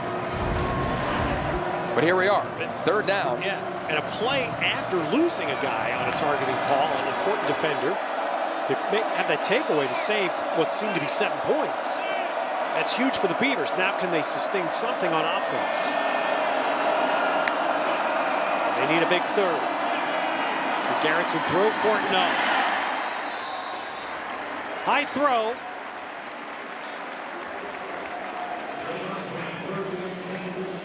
Well, they run a simple hook combination where everybody runs to the sticks, 1st down marker, and turns around. High throw, but Ted, I got to be honest, man.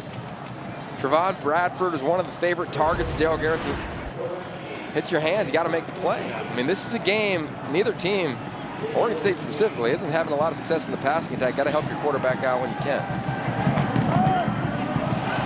Well, this has not been a good day at all for Perebski. That's a second off punt that really hurts Oregon State. Cal's going to start in Beaver territory.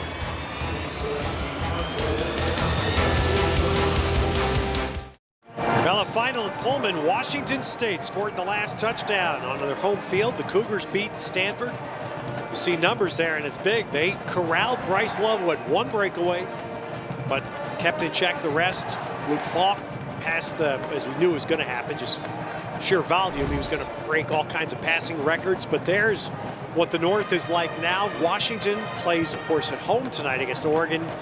Next Friday night at Stanford. Now, if Stanford can find a way to win on its home field, look what that will do to the North. Well, it's got huge implications. I mean, with what's happened in the Big Ten today, we'll get into it, but in the CFP, UW's alive now because of some of those games. They lost on Friday night, the Pac-12, a 2-loss team, extremely unlikely to get to the playoff. There's all sorts of big picture things here. And a little narrow picture for the moment. Cal leads by 7 as Laird bangs it for 4, but Michigan State, in a game that took about 9 hours to play, there clearly is all kinds of weather in Michigan. But Michigan State just kicked a field goal to win at the gun against Penn State. Ohio State's getting hammered. Saquon Barkley did not have a big day. The 2 quarterbacks in Oklahoma must be going crazy because they're going to score about 150 points combined in that game. So you start thinking November in Heisman Trophy race, Baker Mayfield of Oklahoma and Mason Rudolph of Oklahoma State could be putting up some significant numbers. There's your CFP, the results of the first poll this past Tuesday. Which means, as we've seen, pretty much nothing throughout the last couple of years. Only 2 teams in the initial poll have made it. You've never seen all 4 or even 3 of the 4. A couple of things to remember. The difference between Georgia and Notre Dame was 1 point. Georgia won at Notre Dame, to Georgia's credit. They won it there by 1 point. Nice throw. And that is going to be a 1st down catch for Cal. This is a big time job. Jeremiah Hawkins. And this is a big time job by Ross Bowers. Again, you're going to see the double coverage. Everybody's going to understand where Kanavainoa is, and it's going to open up an area right there. And there he goes. That's a nice job of being selfless, number 1, and making sure Kanavainoa, he might be frustrated today. His numbers aren't what they usually have been. But if you can take 2, specifically in quick game, you open up a big, giant window, and there's Hawkins. Conversion. Cal's driving. Yep. Jonathan Willis, her player for Oregon State. All right, Can-Am drives us around the Pac-12. Philip Lindsay put on some exhibition again last Saturday against Cal. The Iron Man and the young dude runs just as hard in the 4th quarter as he does in the 1st. He's a beast. I mean, he's so fun to watch. The Khalil Tate story, very important. Bowers going to keep it. It's a first down play. And the Beavers come in. Hicks, Onu, and Hungalu stop him. But the Khalil Tate thing is interesting given Bryce Love, Saquon Barkley, those stories today, because Khalil Tate gets his big stage tonight. And that really opens up a Heisman window for him if he can have a big game. If he can show up under the lights of the Collie in Los Angeles, Khalil Tate is going to jump potentially 2 backs. Barkley 2 weeks in a row, not the best of games, at least numbers-wise. Extra men coming. Cal picks them up, and there's the throw to Wharton. And Wharton is taken down by David Morris. Should be a first down. Forward progress at the 15. You know, you can talk a lot about Ross Bowers, but I'll tell you what, his toughness, his ability to hang Ted in the pocket. He sees the pressure coming. You can feel it. He just sits there, allows the hole to open, finds Wharton in between the safeties. And who was in on pass pro there? Patrick Laird. Again, little twist up front by Oregon State's defense, and Patrick Laird's there to pick it up. One of the smartest guys in college football. Boom, this time Bowers taken right down. So Key Wetzel, second big play you've called here in this third quarter for Wetzel, playing in the Bright Ugwebu's spot. And I'll tell you what, if I'm Cal, because you're seeing some new faces at the linebacker position, I would either be throwing right down the middle of those guys or working Patrick Laird in the run game, forcing them to make tackles. Jonathan Willis just went out, mentioned Bright Ugwebu. Laird to the corner, no. He gets strung all the way out and finally pushed out of bounds. Brandon Arnold in the Beavers secondary. Gain of 1. Good to see Jonathan Willis back in there as well. His defense so thin, Ted. Now this is that moment again. Here's a play. Now Oregon State's clearly banged up on D. They're short on D, but if they can hold right here and force a field goal, they're still in this game midway through the third. And Bowers to Laird. And nope, didn't get away. Wetzel, good job on the perimeter, makes the tackle, and that will force a Cal field goal. You'll see Conavino in the slot. Again, it's bracket coverage, somebody inside, somebody outside, trying to just keep an eye on him. There was a moment there for Ross Bowers. He could have ripped it in there. And again, sometimes you're a quarterback and pre-snap, you think, all right, I'm going to see the same look I've seen all game long. It's a little different. Your eyes go off of it, and he went right to the check down immediately. All right, so here is our thesis student, Matt Anderson, to try to kick his third of the day. And the all-time leading scorer, Cal football history, adds to the lead. But that's a good stop for the Beavers. 10-point game in the third. All right, my friend Yogi Roth just reminded me, fall back tonight, everybody. Get our extra hour of sleep tonight. Enjoying this last Saturday afternoon right now in this beautiful day in Berkeley. There's your Buick scoring drive that, like, it was a product of a poor punt that gave Cal a great drive start, and the Bears took advantage. So Cal's up 10. But the funny thing is Oregon State, you're in the Cal side. If you're a Cal fan, you're probably feeling pretty comfortable, but the Beavers have not been knocked out of this game. They're right there. All right, let's rejoin Ashley Adamson now for a studio update. You know what I love about that, and definitely talking about the upsets with Michigan State, they didn't go to a bowl last year, right? So college football fans, we can get so dramatic about our coach and our program and things to go well. They right the ship, and how about what they've done thus far this year under Mark D'Antoni? Nice swing pass there to Thomas Tyner. Well, I'm going to tell you something. We talked about Patrick Laird, I think most underrated back, without question, in the Pac-12. Mark D'Antonio, most underrated football coach in college football, without question. And it's Urban Meyer this and that and Harbaugh. And there's Mark D'Antonio every year playing those heavyweights and holds his own at Michigan State. Now, last year, you're right, was a little bit of an outlier. But there he is this year right there. It's a great example of sticking with your guy. There's the spin. He did pull it off there, and Ryan Nall's going to be very close to a first down. But Nall has not had the day yet against the Bears. He's such a unique athlete when you watch him play. His balance is incredible. So it's going to be 3rd down and 1 here. That's 11 carries on the day for Nall. 34 yards. So Cal has not let him run through them as he did a year ago. Now he's trying to run through them for a first down, and he may just get it. Looks like he just hit the 35. And that will be a Beaver first. That's Patrick Laird for Cal today, has 146 on the ground. This is a Cal defense. You know, you talk to Justin Wilcox, defensive minded coach, Tim DeRuiter, their defensive coordinator, former head coach. They made sure that this team understood what they had to do against Rhino, which is fit gaps and play discipline. They didn't do it the last 2 games they've played against the rushing attack of Arizona and Colorado. They showed up today thus far. Garrett's a nice step away and then launches one. So Garrettson, the sights on him. He stepped away from the sack. Incredible job up front.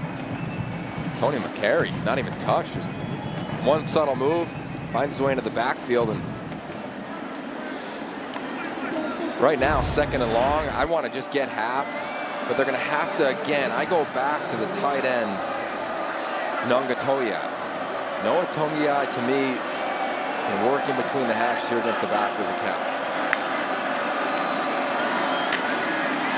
Pierce trying to get outside. He can't. Flag down.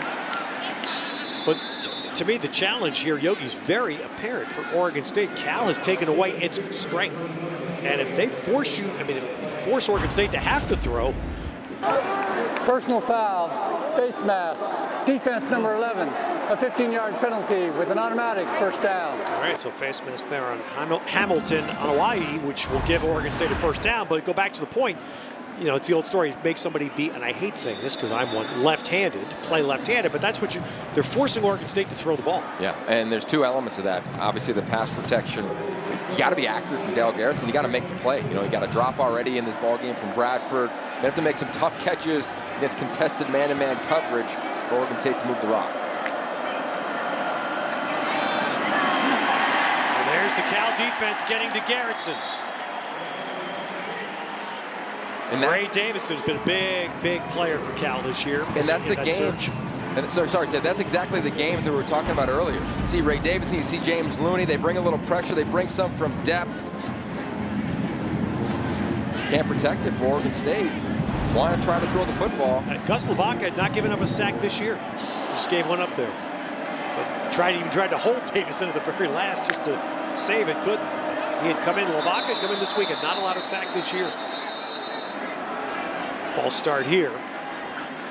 But I emphasize this early, Yogi, because we lived through it last year in Corvallis. The entire Cal coaching staff, there's not a single coach right now on the Cal sideline that was here last year, so they don't know. False start. Offense number 52, a 5-yard penalty. Foul. And on the defensive side, they've taken virtually the same cast. Most of the Cal players on defense today played last year. And look what they're doing today against an Oregon State team that last year ran for 474 against them. I go back to even when Justin Wilcox started here in the spring. They did so much 11 on 11, so much real football drills, forcing their defense to fit gaps, wrap up runners. We've seen it pay off thus far today.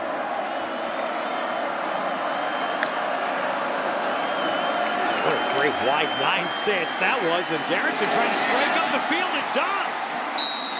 Wow, that's best throw for Oregon State in a while. And he finds the guy that he likes going to, sophomore Trevon Bradford. There is a flag down back. Let's see.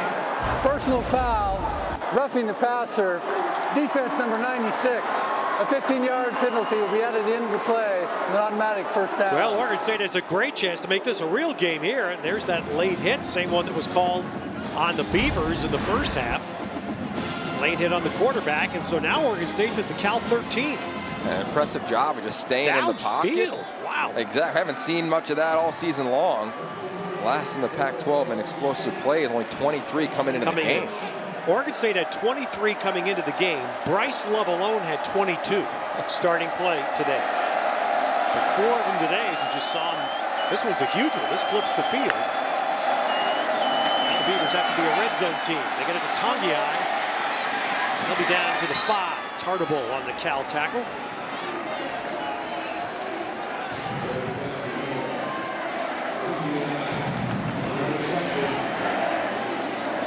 Execution down here in the red zone is going to be at a premium.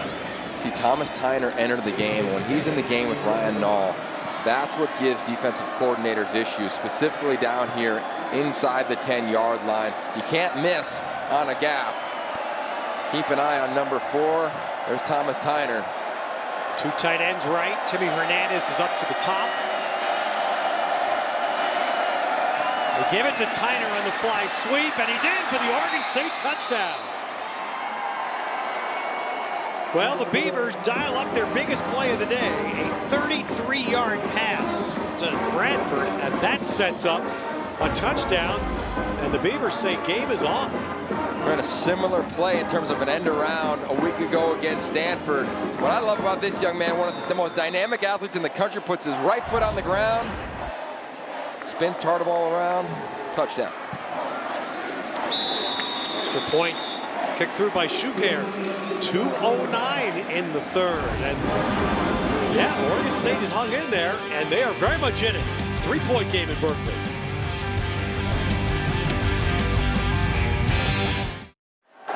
Welcome back. Watch Quinn Tarnable. He's going to run with Thomas Tyner, thinking he's going to go wide.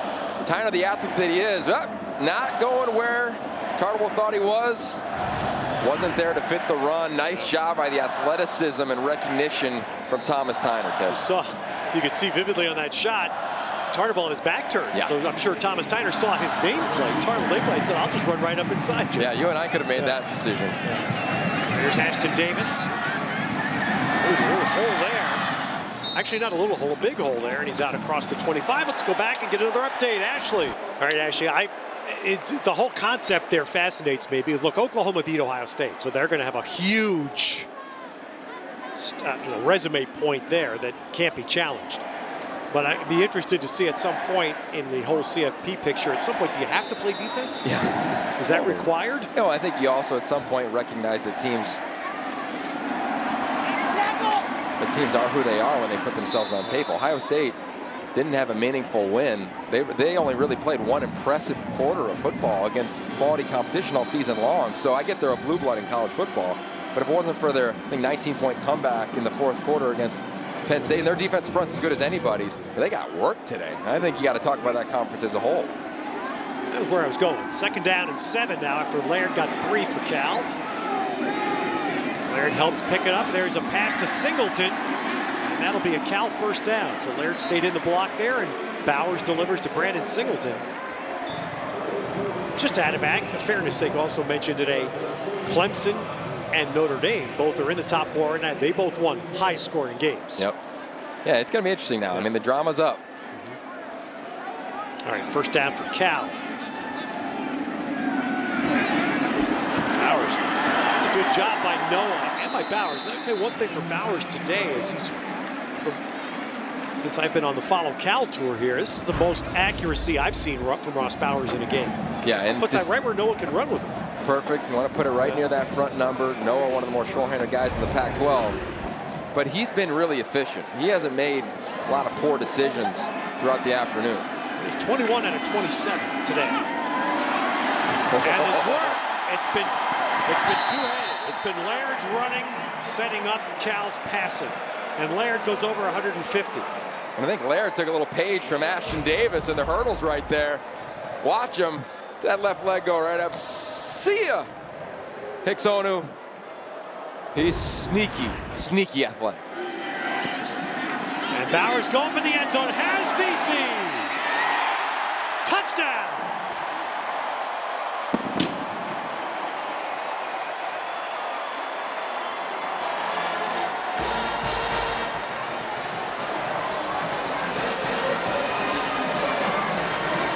Well, that is a huge answer for Cal. Striking with big plays and the touchdown to senior Jordan Vesey. Well, you saw him a week ago, 7 grabs against Colorado last week. He's continually made improvements, not only catching the football, but route running, a double move there. A nice job by him. Ross Bowers recognizes it. Beautiful ball, touchdown. Ross Bowers, 2 touchdown throws have both been very nice today. Avisi was open here, but still, this well done. And you'll see him here. It's going to be a subtle double move, and then he's going to go to the end zone. And Ross Bauer sees it the whole time. The eyes of the corner. Isaiah Dunn, true freshman, get a little lazy, caught in the backfield. No help over the top, man. Jordan Vesey, easy one for him, frustrating. If you're done in the secondary Oregon State. Frustrating for the Beavers because there they are, they push themselves right back in the game, and Cal just blast down the field, 74 yards on 5 plays.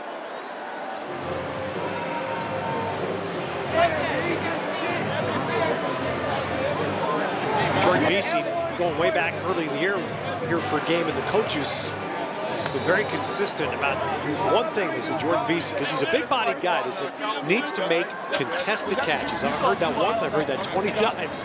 And yesterday when we met the Cal coaches, you know what they said? He's making contested catches. And as a result, getting a lot more time here. And just prior to kick, Vesey and a whole bunch more. A great moment to see the Cal seniors because families are here, and that's such a significant moment in college football. All of these young men were recruited by Sonny Dykes, who was a terrific guy here, didn't work. They all end up playing for a new coach here, and James Looney yesterday, and Vic and Weary. We met with both of them. And I thought we were all taken by it. Jill, David Feldman, our producer, how terrific it was to hear a young man from Texas and a young man from Florida. James Looney's from Florida. Garrettson throws one, Hodgins with a catch, and they both talked about how much they love Cal and how excited they're going to be to see where this program's going to go the next couple of years with the new crew here. But I thought it was very cool to hear that from two guys from other parts of the country. Yeah, it's a great point. And you just saw a shot of Elijah Hicks, true freshman, came here for Cal, just like the 21 seniors did. Yeah. Here we go to 4, Ted. 10-point ball game. Who can finish this thing off well?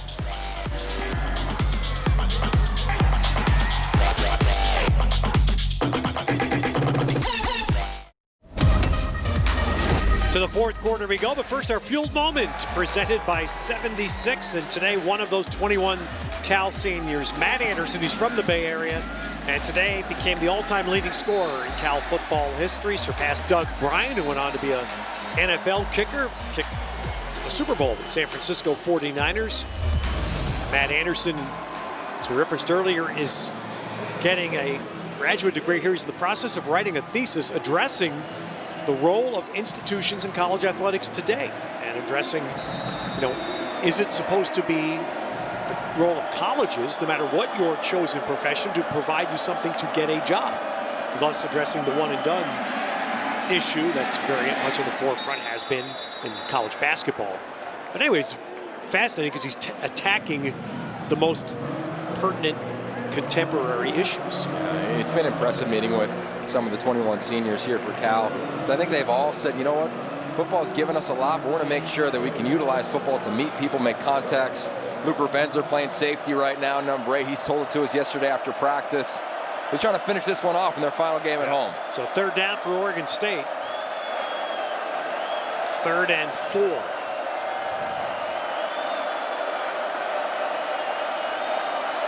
Beavers 4 out of 10 today. Garrettson takes it right to the end. And then the juggle and a catch and a flag. All of that happens. It is Bradford with a 1st down gain. Flag pending, and it's going against Oregon State. You're getting OPI. Yeah. Pass interference. Offense number 81. Half the distance goal. 3rd down. And Tongiai is holding his arms out, saying, what? Corey Hall would love an explanation.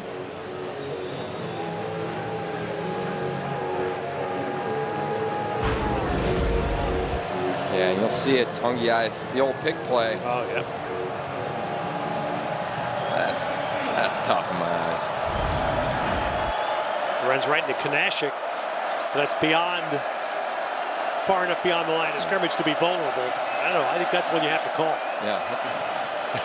Okay. Disagree. The receiver didn't like that. That's out of bounds. So what was a first down gets taken out. That was long third, and Oregon State will now be forced to punt.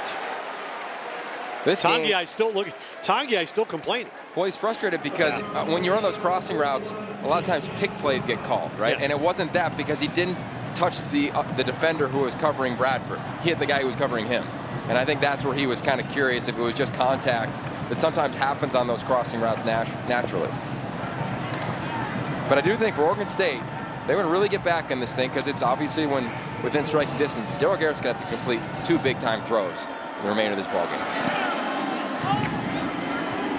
So Oregon State punts it away, and a fair catch taken. There's actually changed punters there. That was Alex Bland that hit that punt. Look at that. Team Feldman at work.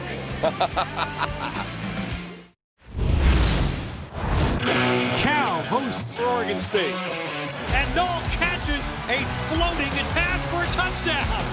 Nice cutback. He will get in. Touchdown. Great throw. Touchdown, Cal. An absolute dive shot from Ross Bowers. He's got the ability to explode, and when he sees a hole, this young man can make you pay. Well, yeah, all the phrases we thought we'd say about Ryan Knoll, and today it's really applied to Patrick Laird, who's run for 167.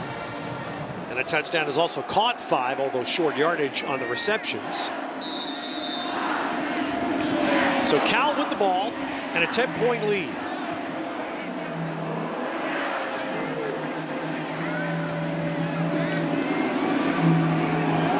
And what has happened here has been fascinating for Cal football, because last year they really had a 3 running back rotation. They started this year thinking it would be the same.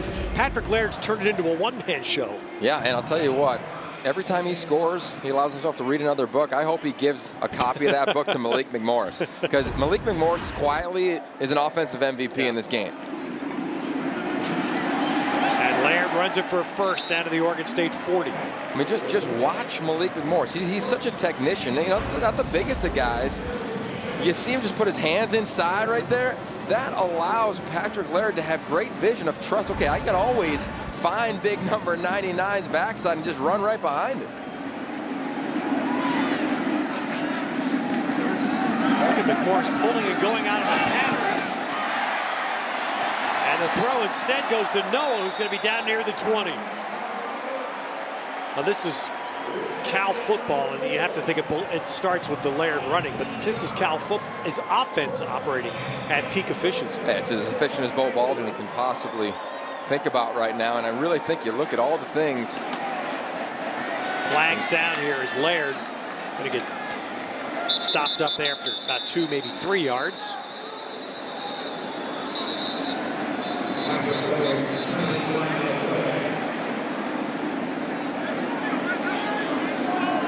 Oregon State might have had a few too many on the field. Yeah, and Oregon State's coaching staff is arguing, hey, we need an opportunity. Yes, exactly. To get our guys on and off. That's what the whole sideline is signaling. Illegal substitution. Defense number 90 did not off the field. A 5-yard penalty. First down. Yeah. Yeah. Quick snap there by Cal. Oregon State's guys haven't cleared. And that's what Malik McMorris does for you. You don't have to change personnel groupings. He can be a fullback, he can be a tight end. That's what happened on the previous snap. I have to tell you, this is just personal, but there's something rewarding in an era where the game has spread and you're seeing smaller players trying to be open in space, to see a 285-pounder in McMorris, who's athletic, who can run routes, can run the ball, can block so well, can be this, you know, the cliche term we use, Swiss Army knife. It's a great for point. football. That's what he is. Well, you look at him, you look at Patrick Laird. The one thing they have in common, both of them are walk-ons. You know, both of them came here for the academic reason. Similar personalities even to Justin Wilcox. Extremely humble backgrounds, beginnings, want to be part of a culture. That's why they're here. Laird had a big hole in the middle. Like Oregon State did seal it there near the end, but he's still to the 10-yard line. And Asi Hungalu is in on the play.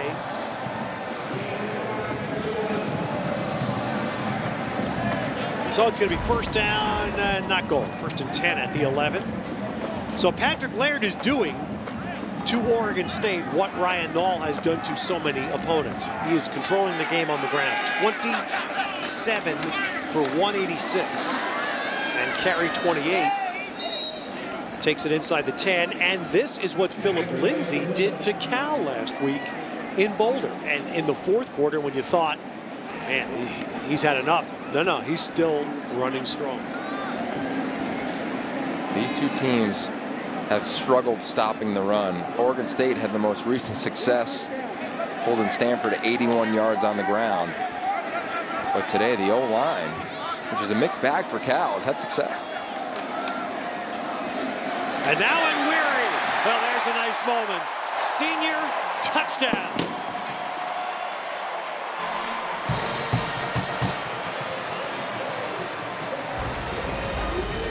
When in doubt, follow 99. Look at that big man right in the middle of your screen. Vic Nwaneri gets a tug. His mom, Marianne's on here for the first time watching her son play. And the Cal Bears, how many times we said this, are a running offense and dominating at the line of scrimmage thus far. And how good is that by Justin Wilcox to put Vic Nwaneri in that situation to hopefully get him, and he does get him a touchdown on his senior day. And Malik McMorris pulling power. That's the definition of power.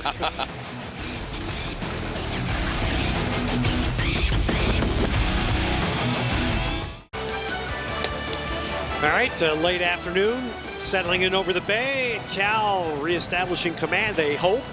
17 up, Vic Nwaneri from Missouri City, Texas.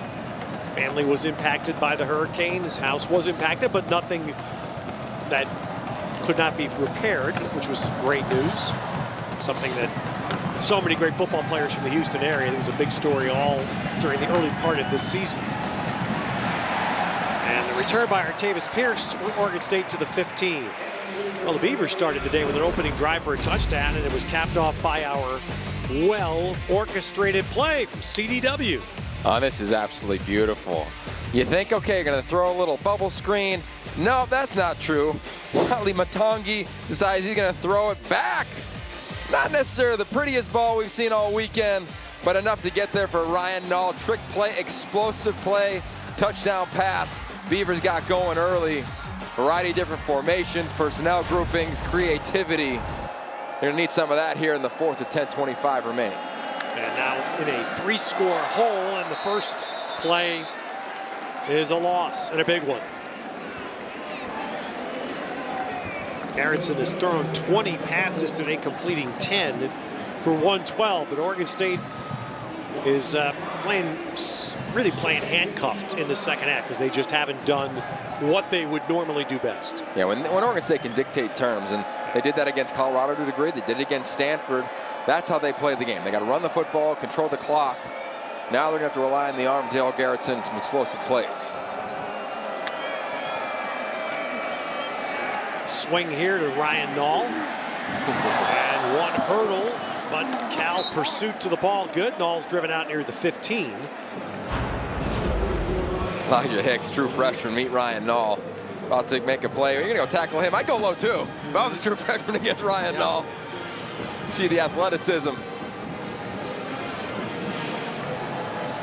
Third pass reception for Nall. Of course, the first one was what you just saw, the first quarter touchdown.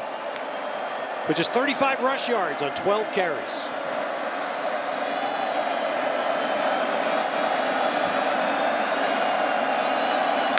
So on third down, Cal's going to bring 5. That pushes Garrettson out. He's going to get the first down. Good escape.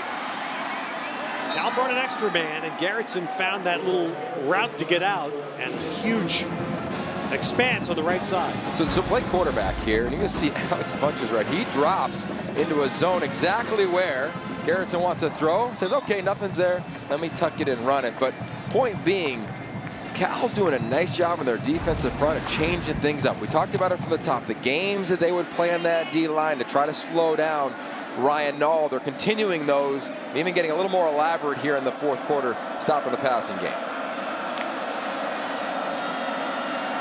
Garrettson looking for a big shot, and he's got Hernandez. Nice catch, Timmy Hernandez. Another good pass play. That's on both ends. Well done. Garrettson to Hernandez to the Cal 35. So it's a beautiful route. He runs a post corner, gets up on the heels and feet of Luke Rebenzer, breaks on the corner route. Might be the best pass we've seen Darell Garrettson throw all year. Timing route, patient, ripped it. Yeah, he's had 2 of those in the second half. 2 real strong throws. And again, those explosive plays that have been missing. That was 34 yards. I would keep attacking the middle of the field and these safeties. Tyner going to do it with his legs. He'll get to the 30. It feels to me like Luke Rebenzer has been playing pretty much full time as a safety today for the Bears. There was a position that one hurt Cal last week from the standpoint they gave up too many explosive, especially pass plays.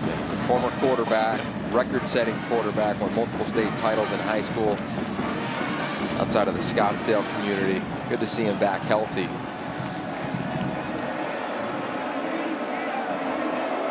So Nall alongside Garrettson.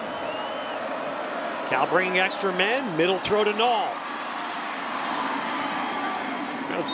It feels, Yogi, like Garrettson and the Beavers are doing a much better job of attacking the extra rushers. Yeah, you want to throw where pressure's coming. Pressure comes right into the face of Ryan Nall. You throw it right there because defenders have to replace that area. If you can beat it with the timing of your throw, it's advantage offense.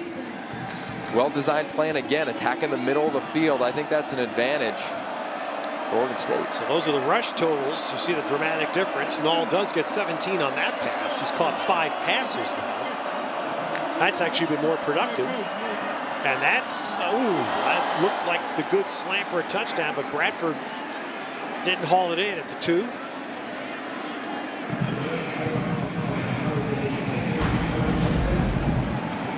Raymond Davison, I think he gets a little hand on it. Disrupts the trajectory of the ball. Love the play call, the RPO, run pass option. And look, I was talking to Oregon State coaches before the game about that very play, and you lived it. And we were talking about some guys who've played here in the past, and that's the test right there to catch that ball. Because Bradford knew it was going to happen. And Garrettson tries to keep it, and Jordan Kanashik all over that for Cal.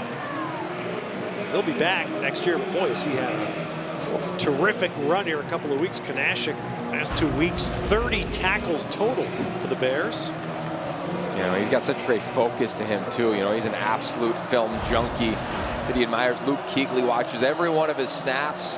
That's the guy to watch. Yeah, I would agree. The best doing it right now in the middle of a 4-3 defense. All right, here's 3rd down for Oregon State. Field goal's not going to mean much for them.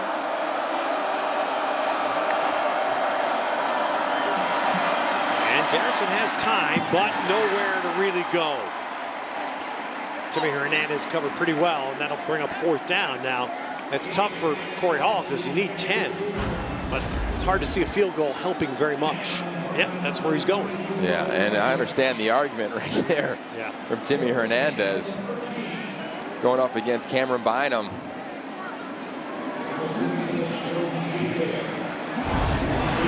All right, Shuker trying to kick his 3rd of the day, both from 49 in the first half. And Shuker puts through his 3rd, so nice kicking today both ways. Young guy for Oregon State, 5th-year veteran for Cal. 2 touchdowns, the gap.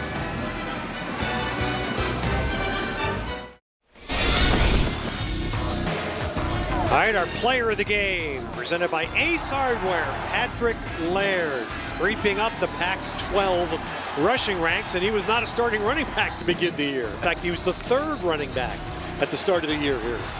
Well, he's done it every single way. I mean, we talked to him yesterday, and he said, you know what, I probably would have been happy with 30 touches on the season. He had 28 carries just this afternoon. And what I love most about him is that I think he lifts his teammates. They see him in workouts. They see him on Hans' team right now on kickoff return. He does a little bit of everything, pass protection, and of course, he's probably one of the more competitive guys in the Pac-12 conference the way that he competes. All right, Jill Janikowski has more on that. Jill? It was so interesting talking to Patrick Laird yesterday. He was talking to us about Justin Wilcox, how competitive he is. He loves the competitive nature. But he talked to us about the organizational behavior. He said he's in all of his business classes listening to this. CEOs, their psychological behaviors. He said, what I was learning in class was actually playing out in front of me in practice, and the way that Wilcox has organized all of his practices and the structure now around this Cal program. He said it's building habits in organizations and how it'll lead to other things over time. He said it was as simple as bringing a water bottle in with you to spring practice. It had to have water in it every time, or you had to do some drills. Justin Wilcox trying to build from the small things all the way up, Yogi. Well, it's one of the, but is actually the target. Justin actually talked to us yesterday and kind of admitted they have a real target to not just get to a bowl game, but win a bowl game. That's the first target for this program. And if they can finish this, they'll be one win away. They'll have to get that win on the road. Cal's last home game.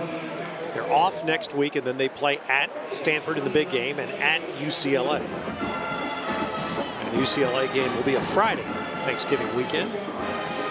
They've done an incredible job, and for me, the most impressive element off the field is how they recruited. Only signed 14 guys on signing day this year. It's an early signing period in December.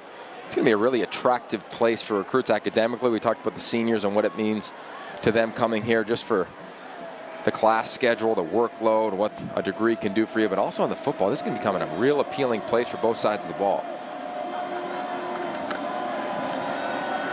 Patrick Laird's 30th carry. There was some very, I think, notable news for anybody that cares about University of California this week. It came from the chancellor of the university that announced that the university would help offset some of the debt that's been run up through the mandated seismic retrofit to the stadium, which happened about 6 years ago. And then there was an improvement in football facilities that went along with it.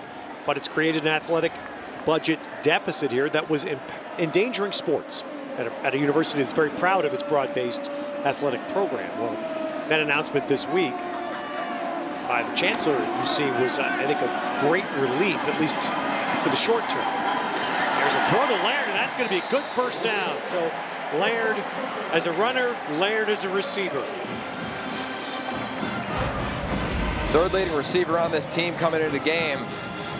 And for Ross Bowers, it's all been about managing this game. And when you hear the phrase management, sometimes you think, oh, he's not very talented. Ross Bowers has showcased a wide variety of throws, but finding Patrick Laird in his catalog as he goes through his progression has been paramount for the success this afternoon of the Bears on offense. Well, you see Laird's run totals. He's also, that was his 6th pass catch today. Doesn't have a ton of yards on it again, but enough to be effective. And anybody, you played the game for long enough, Yogi, and coached it, you know that everybody zeroes in on those rushing yards, but actually the significant number you just saw was the attempts. That was his 31st. If you can hand the ball off to a guy 31 times in a game, you're going to win. Yeah, and you've said it a couple of times this afternoon, Ted. We would have thought coming in, those numbers might be Ryan Nall's numbers, the way they wanted to feed him 20-plus touches just on the ground. But Patrick Laird's been the workhorse, and he's been that way really since he got on campus. All right, tonight, there's all kinds of eyeballs around Pac-12 football in Arizona. Of course, Arizona playing its biggest game in a long time at USC. ASU's hoping to rebound. They'll be at home against Colorado. That's our game here on Pac-12 Network tonight, presented by Valvoline. I'm in love this matchup. I'm absolutely in love with watching these two games because Isaiah Oliver and N'Keal Harry. You know, we talk about offensive players, Bryce Love, Khalil Tate, and we should, but N'Keal Harry is a freak. Size-wise, ability-wise, they utilize him in the Wildcat formation with that team. Of course, they don't call it that, but he's a dynamic player. And another carry for Laird, spins it out to the 34. I don't know where that stands. We'll find out certainly if Isaiah Oliver's going to play. Didn't play last week for Colorado. And that's significant. Yeah. Wow. Well, the great part for Oregon State in this number is that Manase Hungalu has stayed on the field at a part of the year where attrition really takes over in football. They can count on him. Yeah, and he's got incredible intangibles. You know, we were at Oregon State a couple weeks ago, and we talked to Kevin Clune, defensive coordinator, also works with the inside linebackers. And he said, there's still more in the tank. There's still more in the tank. Well, he's emptying it this afternoon. And it'll be needed. Just talking to Corey Hall before the game on the field, lamenting with him, you know, what a challenge you come to prepare this week for the Cal offense, and then you're going to go home and you have to prepare for Khalil Tate next week, a totally different thing, as the Beavers will be in Tucson next week, and they'll have to face Tate. They won't have Bright Agwebu for the first half. And here's what's, I mean, it's amazing. The first in the history of the conference to win 4 straight Offensive Player of the Week awards. And I think Yogi, that I'm proud to welcome my partner Yogi into the ranks of Heisman voters this year. It's most deserved. To me, if Khalil Tate can perform tonight, he's in the Heisman ballot mix for me. Oh, yeah. Having only played, you know, half the season, but if he could do it tonight on that stage.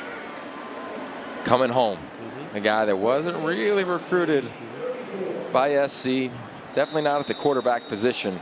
And I think Khalil Tate, what he's doing, for the coaches I've talked to around the country, he's changing how some coaches are looking at recruiting right now and say, ooh, I might go back to that really dynamic athlete who's good enough as a passer. What I loved about that graphic, 71% completion percentage. When teams have forced him to be left-handed, as you said earlier, he's made him pay. We saw it here at Cal. We saw it at Colorado.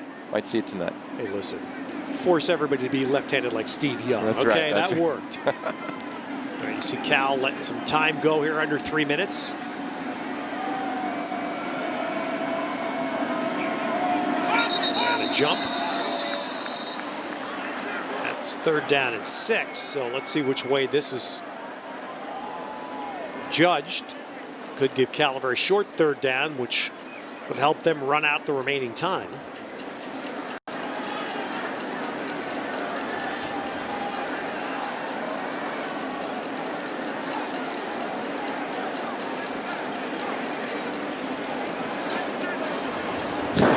False start. Offense number 72. 5-yard penalty. 3rd down. All right, so that gamesmanship on the offensive line, the linemen are yapping at each other from both sides, and it's a little sarcastic cheer from the Oregon State side there because they felt Bennett, who moved back to guard today. Patrick McCarry returning as the left tackle for the Bears today. I thought Bennett was trying to draw them off.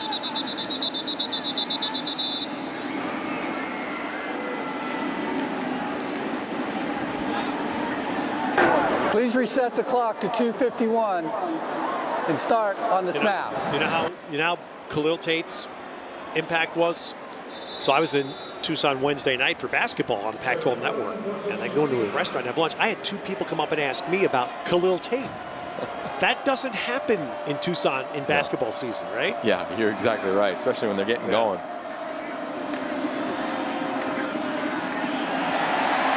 Well, there's a big-time run, and that's going to put Patrick Laird over 200. I'll tell you what, Ted, Khalil Tate better go off tonight, because if not, I think Patrick Laird, he's at least got my vote for Offensive Player of the Week in the Pac-12 Conference this week. He's done everything. Yeah. He's been patient. It's explosive runs. Look at his eyes right there. Understanding where his blocks are, when to cut back. Not even touched. Sneaky fast. Well, as we highlighted at the beginning today, he'll be back next year. So will Bowers, Noah, and Wharton, the receivers, and they've got some weapons coming back on offense here next year. So now Vic Enweri gets in the game, and he's wrapped up by David Morris after a short game. But Patrick Laird, 214 yards on the ground. That puts him at just shy of 800 rush yards for the year, which is actually, it's way past Ryan Nall's total, Zach Moss's total. He's right on the tail of Myles Gaskin. And again, Laird early in the year was the 3rd back here. Trey Watson was the lead back. Vic Enweri was the 2nd, the big-bodied back.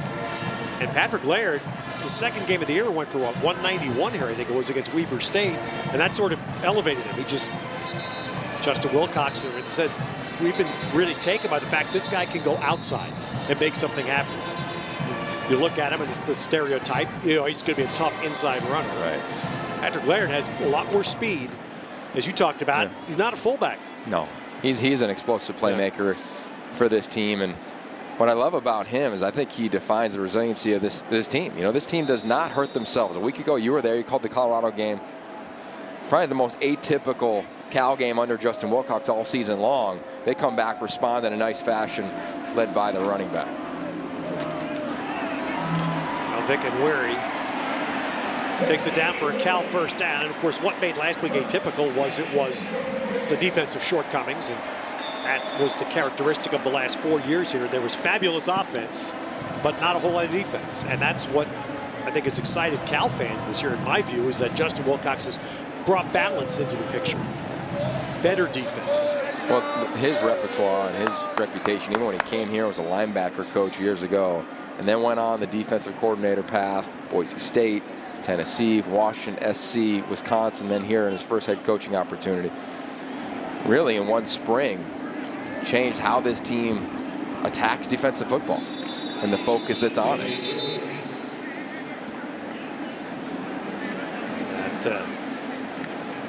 The guy finishing up his first season, hoping that he gets his program to a bowl game. On the other side, Corey Hall, getting a timeout, is you see he's responding there to some cat calls from the Cal side. But Corey Hall, to me, and I actually went up to him during the warm-ups today and talked to him for about 10 minutes. And he was very adamant. And I love to say, I want my guys to have fun. He said, look, this is a business trip. He kept saying to me, and it's serious. But if you're not having fun doing this, then why are we doing it? And the other thing he said is, I've told my guys, because he was talking about how thin his secondary was coming into today. He was adversity, man. He said, that's okay. He said, if there's a day without adversity, I don't want to be a part of that day. That's exactly what he said. I love that. Well, you're right. I mean, everything is a choice in how you're going to attack the day. And I love even about his path. He decided to leave the NFL. He was playing and said, I'm going to choose to start my coaching career, go be a GA at Washington State. Clearly not making the same salary he could have made as a player in the National Football League. And he's passionate about the profession. It wasn't a guy who wasn't that great of a player and said, I want to get into the coaching profession because I still wanted the experience of the game. He wants to give back to the student athletes at Oregon State or wherever he's the coach at, and he's done that at all of his stops. And it'll be interesting to watch how this shakes out. Oregon State, obviously there's a job opportunity there for somebody. I think it's going to be an attractive job. But Corey Hall, I think he's a candidate. I think he's easily worthy of an interview. His interview has been the last couple of games because he's gotten this team to play with an edge and some energy. Yeah, exactly. Almost 3,000 One of his own players started the online petition this week, and of course Corey Hall did, and he was adamant, look, it's not about me, but it's about these guys. And clearly what we saw, and it's no disrespect meant to Gary Anderson at all, it's clearly what we've seen is the Oregon State players wanted something to cling on to, some hope, and they've gotten that. For Cal, you see how good this day was. First game without a punt in 13 years, but against Justin Wilcox and his program, their 5th win. One step closer to a bowl. Patrick Laird, a huge reason why, but an extremely efficient game. Not a lot of unforced errors from Cal, and that's kind of been their recipe for victory throughout this season. They fought, scratched, they've clawed. They got the big game coming up after a bye. Then UCLA, and then get one in their final 2. Justin Wilcox, Patrick Laird, Ross Bowers and company will go bowling. 214 on the ground for Patrick Laird today. A high, and that lifts him up in a league that's got some pretty talented running backs and a runner and thrower in Khalil Tate. Patrick Laird's name's right up there with him right now. Well, he did it every way he could possibly imagine. He did it out of the backfield, did it in power runs, slash-type runs. He's a dynamic player. He's elevated this entire offense on senior day. There's James Looney and company. Cal gets a big one, Ted. All right, we're glad you were with us in Berkeley. You saw Patrick Laird run for 214. You saw Jill Savage kick a field goal. What more do you want from Pac-12 football in the daylight? It's perfect. Cal with the win. For Yogi and Jill, I'm Ted. Thanks to our team. And now to San Francisco for a Pac-12 football game break. And Ashley Adamson. Here with Patrick Laird, over 200 yards on the ground tonight. How do you describe the performance here of this Cal offense? I mean, it was exciting. It was a whole offensive effort. The guys up front blocked really well tonight. We got a lot of push, and the receivers made a lot of plays. So, I mean, they couldn't stack the box on us, even though, we were running the ball a lot, but they couldn't stack the box because our receivers were making plays outside.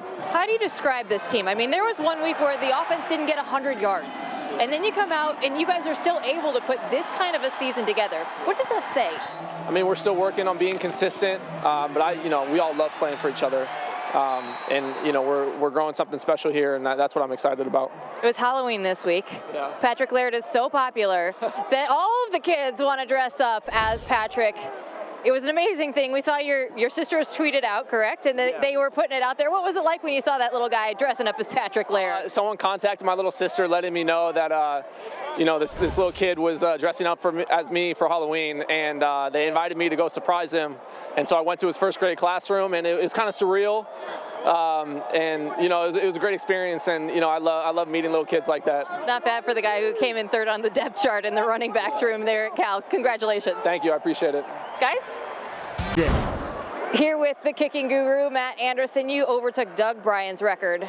The most points now scored in Cal history. What does it feel like? It's an honor. It's really humbling, especially, with all my teammates. We talk all the time about, it might be my name up there, but, it's a product of what the whole team has done over the 3 years that I've been starting. We've had such an incredible offense, all 3 years. So just fortunate for those guys and really thankful to have had them.